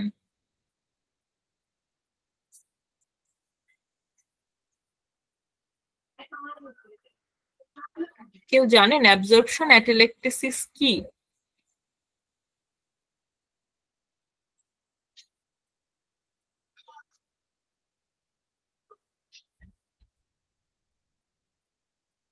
আচ্ছা আমি বলে দিচ্ছি, অ্যাবজর্পশন অ্যাটেলেক্টেসিস হচ্ছে one kind of lung collapse. আমার লাংসটা যদি চুপসে যায় কোনো কারণে, এরপরে কি হয়, আমরা যে অক্সিজেনটা নিচ্ছি ওটা পুরোপুরি অ্যাবজর্ব হয়ে যায় ভিতরে, হ্যাঁ, ওটা কার্বন ডাইঅক্সাইড ওয়াশ আউট হয় না, অর্থাৎ ভিতরে অক্সিজেন টক্সিসিটি তৈরি হয়। তাহলে আমাদের কি হচ্ছে, লাংসটা কলাপস হয়ে যাচ্ছে, এরপরে আমরা যে এয়ারটা নিচ্ছি সেটা অ্যাবজর্ব হয়ে যাচ্ছে ভিতরে, অ্যাবজর্ব হয়ে গিয়ে অক্সিজেন টক্সিসিটি তৈরি করতেছে, এটাকে আমাদের বলতেছে অ্যাবজর্পশন অ্যাটেলেক্টেসিস। আশা করি বুঝতে পেরেছেন সবাই।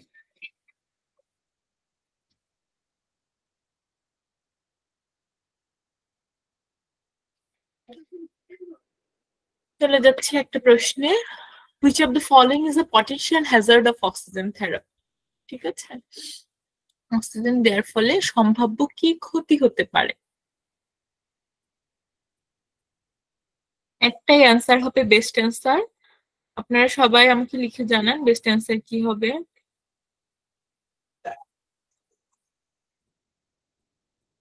সবাই কমেন্ট করছে বি। হ্যাঁ, এটাই আমরা যেটা আমি মনে হয় আজকের ক্লাসে সবচেয়ে বেশি এই শব্দটাই উচ্চারণ করেছি, oxygen toxicity. So which of the following is a potential hazard of oxygen therapy? Oxygen toxicity. আচ্ছা, এতক্ষণ আমরা অক্সিজেন থেরাপি নিয়ে অনেক কিছু পড়েছি। এরপরে নার্স হিসেবে আমার রোল কি, অক্সিজেন থেরাপিতে আপনার রোল কি, আমরা কি রোল প্লে করতে পারি সেটা আমরা জানবো। তার আগে আপনারা আমাকে বলেন, এই পর্যন্ত অক্সিজেন থেরাপি নিয়ে আমরা যা কিছু শিখেছি এর মধ্যে কারো কোনো সমস্যা আছে কি বা কারো কোনো প্রশ্ন আছে কি?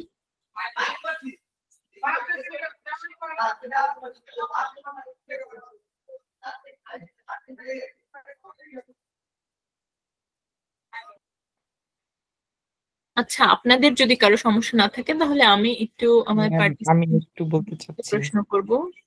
জি বলেন।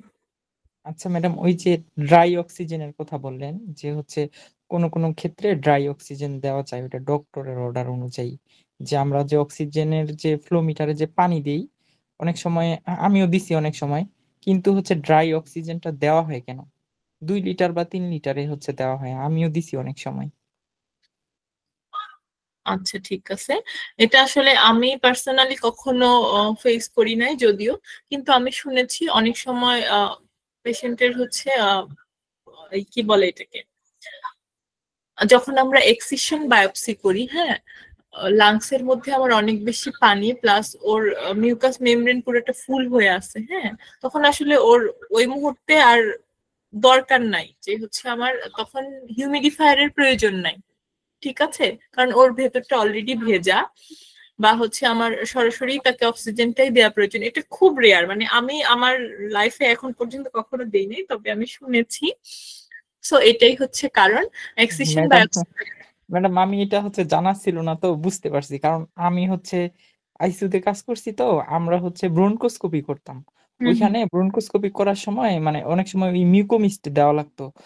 দেওয়ার পরে তখন হচ্ছে এই করার পরে হচ্ছে যিনি হচ্ছে করে তখন উনি হচ্ছে ওইটা অর্ডার দিয়ে যেত। আমি এখন বুঝতে পারলাম ম্যাডাম। হ্যাঁ, এটা হচ্ছে ওর মিউকাস মেমব্রেন তখন অনেক বেশি ভেজা থাকে, আর এক্সিশন বায়োপসি যেহেতু হবে ওই পানিটা বের করে দিবে, সেই সময় অর্ডার থাকে। কিন্তু অর্ডার থাকলেও এটা আমি আসলে এখন পর্যন্ত কোনো অ্যানেস্থেসিওলজিস্টই তো তখন অক্সিজেনটা অ্যাডমিনিস্টার করে, তাকে কখনো এটা আমি আসলে মেনটেন করতে দেখি নাই, অর্ডারটাই ওই যে ব্রনকোস্কোপি করা হয় তো ম্যাডাম ওই সময় দিত, আমি দেখছি ম্যাডাম, আমি ওইটার জন্যই প্রশ্ন করলাম, কিছু মনে করিয়েন না ম্যাডাম। না না না, ঠিক আছে। আর কারো কোনো প্রশ্ন?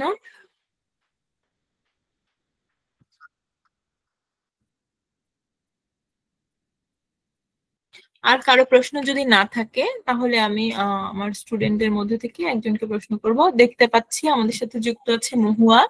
মহু, আপনি কি শুনতে পাচ্ছেন?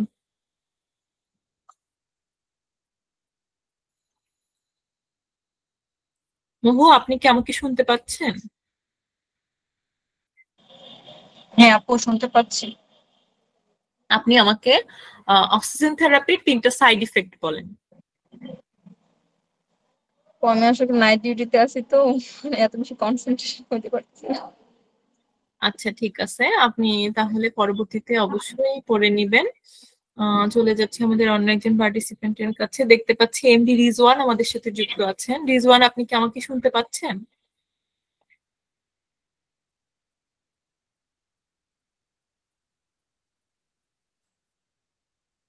রিজওয়ান, আপনি কি আমাকে শুনতে পাচ্ছেন?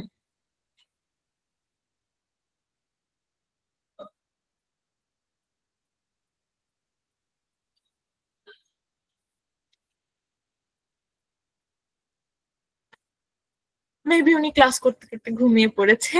যাই হোক, দেখতে পাচ্ছি আমাদের সাথে যুক্ত আছে আমজাদ। আমজাদ, আপনি কি আমাকে শুনতে পাচ্ছেন?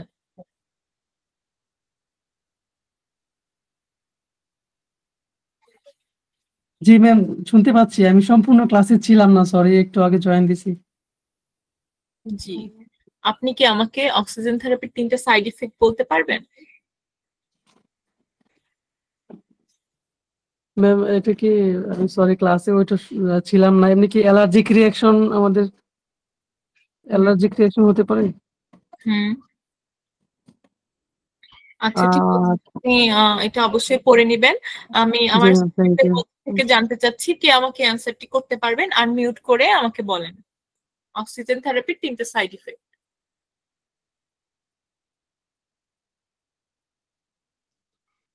স্কিন ইরিটেশন, হুম নেজাল ড্রাইনেস, হুম অক্সিজেন টক্সিসিটি।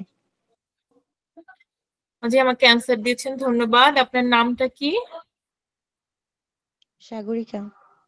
ঠিক আছে সাগরিকা, আপনাকে ধন্যবাদ। আমরা চলে যাচ্ছি নার্স হিসেবে অক্সিজেন থেরাপিতে আমাদের রোল কি সেটা দেখব।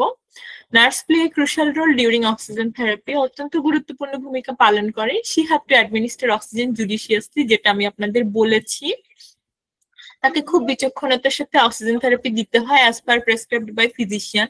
এখানে বিচক্ষণতা বলতে বোঝাচ্ছে যে ফিজিশিয়ান আমাকে প্রেসক্রাইব করলে তো আমি অবশ্যই দিব, কিন্তু তার আগে আমার পেশেন্টের জীবন যখন ঝুঁকির মধ্যে থাকবে তখন আমাকে বিচক্ষণতার সাথে চিন্তা করে তাকে অক্সিজেন অ্যাডমিনিস্টার করতে হবে। If there is an emergency condition and physician is not available, then she will act with professional autonomy. দেখেন এটাই আমি আপনাদের বলেছি, and administer oxygen in order to save patient life and prevent possible damage.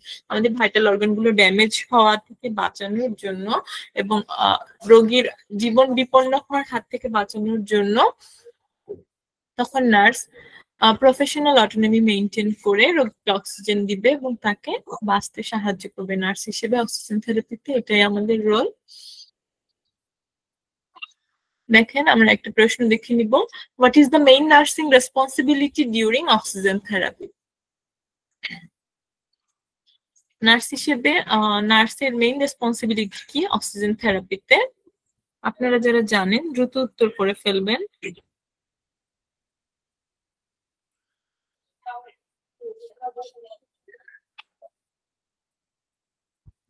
আমাদের সাথে যুক্ত আছেন দিলরুবা। দিলরুবা, আপনি কি আমাকে শুনতে পাচ্ছেন?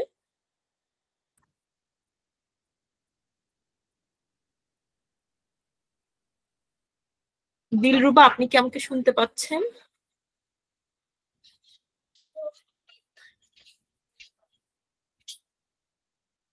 আমাদের সাথে যুক্ত আছে মার্জিয়া। মার্জিয়া, আপনি কি আমাকে শুনতে পাচ্ছেন? জি আপু, শুনতে পাচ্ছি। তুমি আমাকে বলো উত্তর কি হবে। What is the main nursing responsibility during oxygen therapy?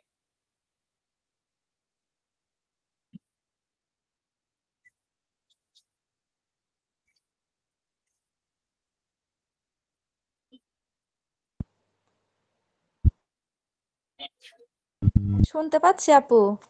তুমি আমাকে বলো অ্যান্সার কি হবে। আপু, monitor oxygen saturation and patient response. হ্যাঁ, what is the main ঠিক আছে মার্জিয়া, তোমাকে ধন্যবাদ। দেখে নিব উত্তর। এনকারেজ হাইপারভেন্টিলেশন, আমরা পেশেন্টকে অক্সিজেন দেওয়ার সময় বলবো যে হাইপারভেন্টিলেট করার জন্য জোরে জোরে শ্বাস নেয়, এটা আমরা করবো না, তার মানে এটা হবে না। মনিটর অক্সিজেন স্যাচুরেশন দেখবো এবং পেশেন্টের রেসপন্স দেখবো। লিভ দ্য পেশেন্ট আনঅ্যাটেন্ডেড, এটা তো আমরা করবোই না, পেশেন্টকে ফেলে রেখে চলে যাওয়া অবশ্যই আমার কাজ না। অ্যাডজাস্ট ফ্লোমিটার উইদাউট অর্ডার, এটাও করা যাবে না, তার মানে আমাদের সঠিক উত্তর বি। দেখো আমরা আমাদের ক্লাসে একেবারেই শেষ পর্যায়ে চলে এসেছি। দেখে নিব conclusion. So it is not practical to maintain patient health without adequate oxygenation. Overall, it cannot be denied that oxygen therapy is a vital treatment option in case of medical emergency. এটা আমরা সবাই জানি। Oxygen therapy আমাদের patient care বা ট্রিটমেন্টের ক্ষেত্রে অত্যন্ত গুরুত্বপূর্ণ ভূমিকা পালন করে, যেটা আমরা কখনোই অস্বীকার করতে পারবো না। এই ছিল আমাদের আজকের ক্লাস। কয়েকটা প্রশ্ন দেখে নিব, দেখে আমাদের আজকের ক্লাস শেষ করব। দেখো, before starting oxygen therapy the nurse should what? Oxygen therapy শুরু করার আগে নার্সের কি করা উচিত? তোমরা যারা জানো দ্রুত সঠিক উত্তরটি লিখে ফেলো। আমি আমাদের একজন স্টুডেন্টকে জিজ্ঞেস করব সঠিক উত্তর কি হবে।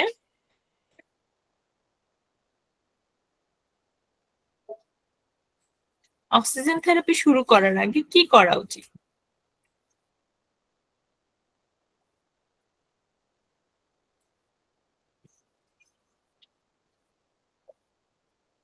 দেখতে পাচ্ছি আমাদের সাথে যুক্ত আছে শাম্মী। শাম্মী, আপনি কি আমাকে শুনতে পাচ্ছেন?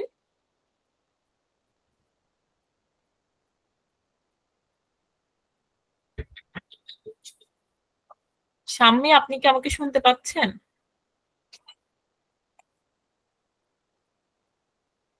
আমাদের সাথে যুক্ত আছে জলি। জলি, আপনি কি শুনতে পাচ্ছেন?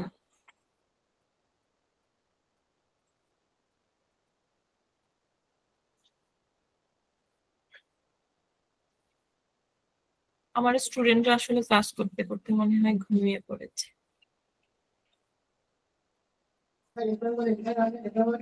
ম্যাম এটা ডি আনসার হবে।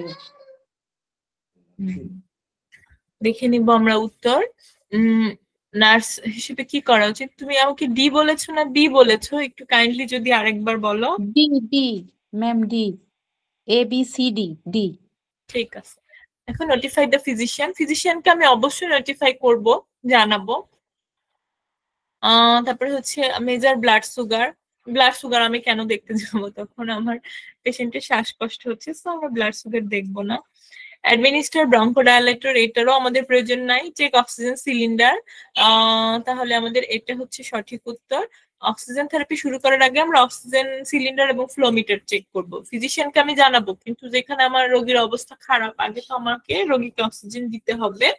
তাই আমাদের এ নাম্বার সঠিক উত্তর হবে না, সঠিক উত্তর হবে D.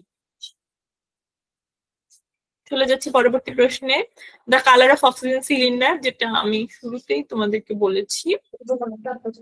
Black with white shoulder.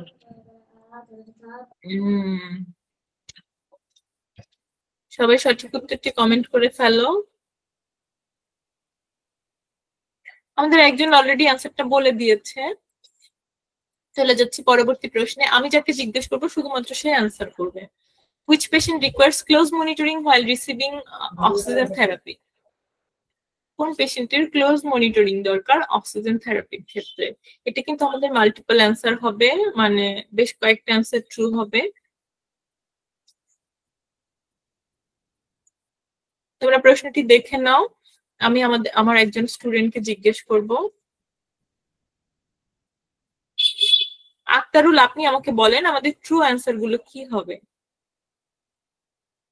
Madam a number হবে patient with COPD, b number হবে patient with head injury, c নাম্বারটাও হবে patient with heart failure. D কেন হবে না? বি বলছি তো ম্যাডাম। D d D.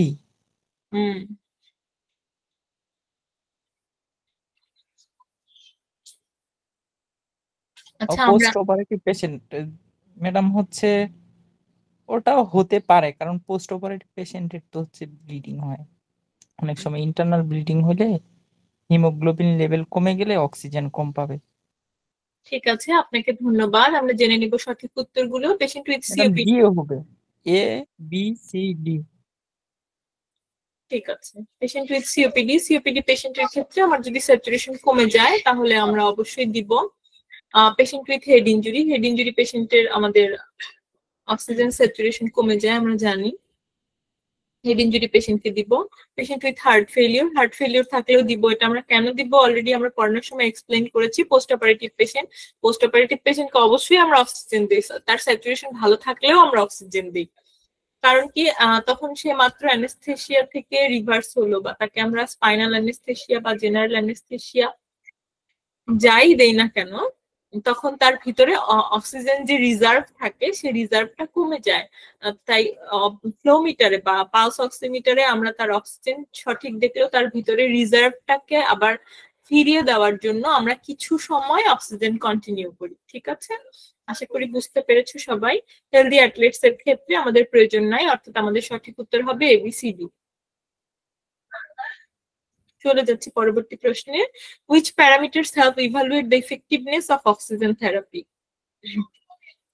কোন প্যারামিটার গুলা অক্সিজেন থেরাপির ইফেক্টিভনেস ইভালুয়েট করতে সাহায্য করে? কোনটার মাধ্যমে আমরা বুঝতে পারি যে আমাদের অক্সিজেন থেরাপি কাজ করছে? আমাদের কিন্তু এটা মাল্টিপল অ্যান্সার হবে।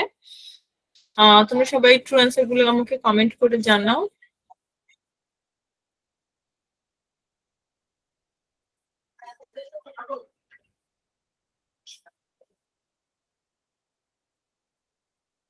আমাদের সাথে যুক্ত আছে সোনিয়া। সোনিয়া, আপনি কি আমাকে শুনতে পাচ্ছেন?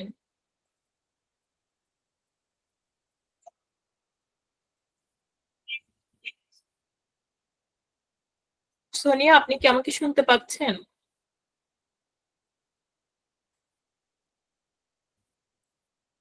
আমাদের সাথে যুক্ত আছে রাবু। রাবু, আপনি কি আমাকে শুনতে পাচ্ছেন?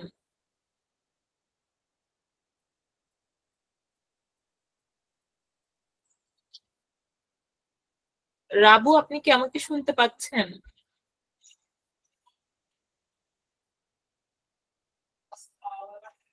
আপনারা কেউ আমাকে শুনতে পাচ্ছেন না?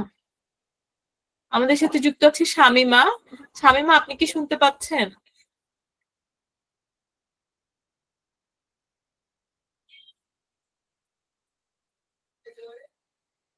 আচ্ছা, এরা এরা কি যুক্ত আছে সবাই? হ্যাঁ, সবাই অ্যাড আছে। আমি তো রেকর্ড করা আছে ক্লাস, আমি একজনের কালকে থেকে ক্লাস করতে দেবো না।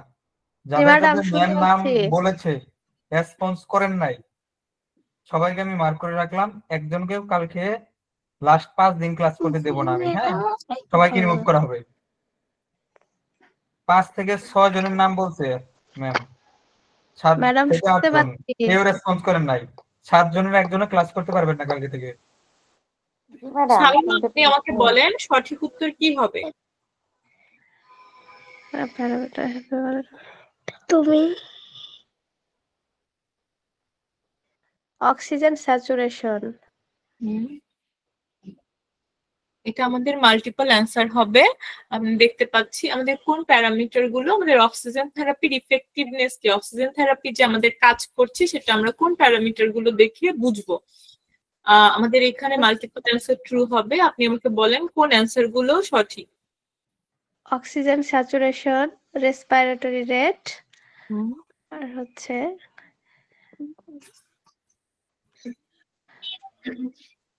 স্কিন কালারও তো হতে পারে ম্যাডাম।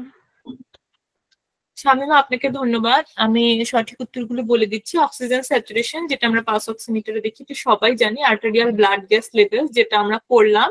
আর্টেরিয়াল ব্লাড গ্যাস লেভেলে আমরা অক্সিজেনের লেভেল, কার্বন ডাই অক্সাইডের লেভেল, পিএইচ লেভেল সবগুলো দেখতে পাই।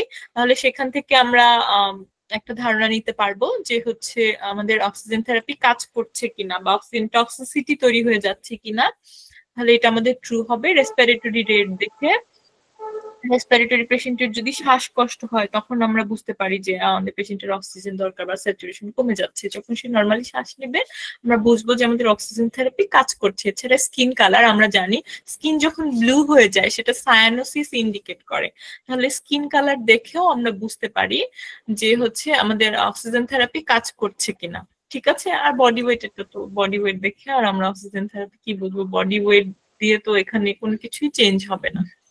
ঠিক আছে, এই ছিল আমাদের আজকের ক্লাস। আশা করি সবাই বুঝতে পেরেছেন। যদি কারো কোনো প্রশ্ন থাকে দ্রুত প্রশ্ন করে ফেলবেন।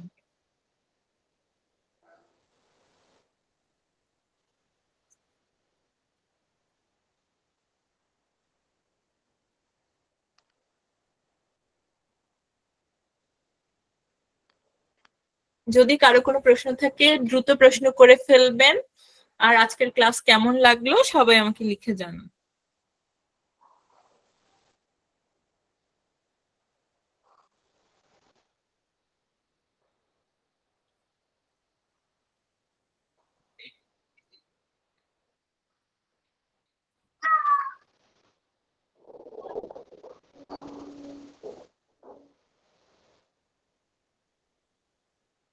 দেখতে পাচ্ছি কারো কোনো প্রশ্ন নেই আমাদের আজকের ক্লাসটি, তাহলে আমরা এখানে শেষ করব।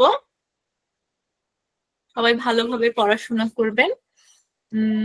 আশা করব সবাই এই চেষ্টা করবেন যেন সবাই একবার পরীক্ষা দিয়েই পাশ করে ফেলতে পারেন, বা পোস্ট বেসিক যারা আছেন তাদের জন্য একবার পরীক্ষা দিয়ে অ্যাডমিশনে চান্স পেয়ে ফেলতে পারেন। সবাই এভাবেই পড়াশোনা করবেন। আমি জানি সবাই ডিউটি করে অনেক বেশি টায়ার্ড থাকেন, কিন্তু তারপরেও অ্যাটলিস্ট আপনারা যদি 1 ঘন্টা বা 2 ঘন্টা করেও প্রতিদিন রেগুলার বেসিসে পড়াশোনা করেন, পড়াশোনার ফ্লোটা অন্তত ধরে রাখেন, তাহলে আমি বিশ্বাস করি পাস করা সম্ভব।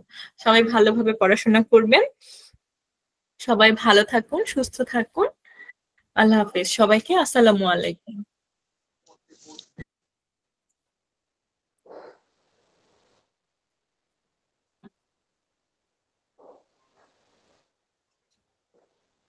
আসসালামু আলাইকুম ম্যাম। আল্লাহ হাফিজ। জি ম্যাডাম, আপনিও ভালো থাকবেন। আসসালামু আলাইকুম। ওয়ালাইকুম আসসালাম।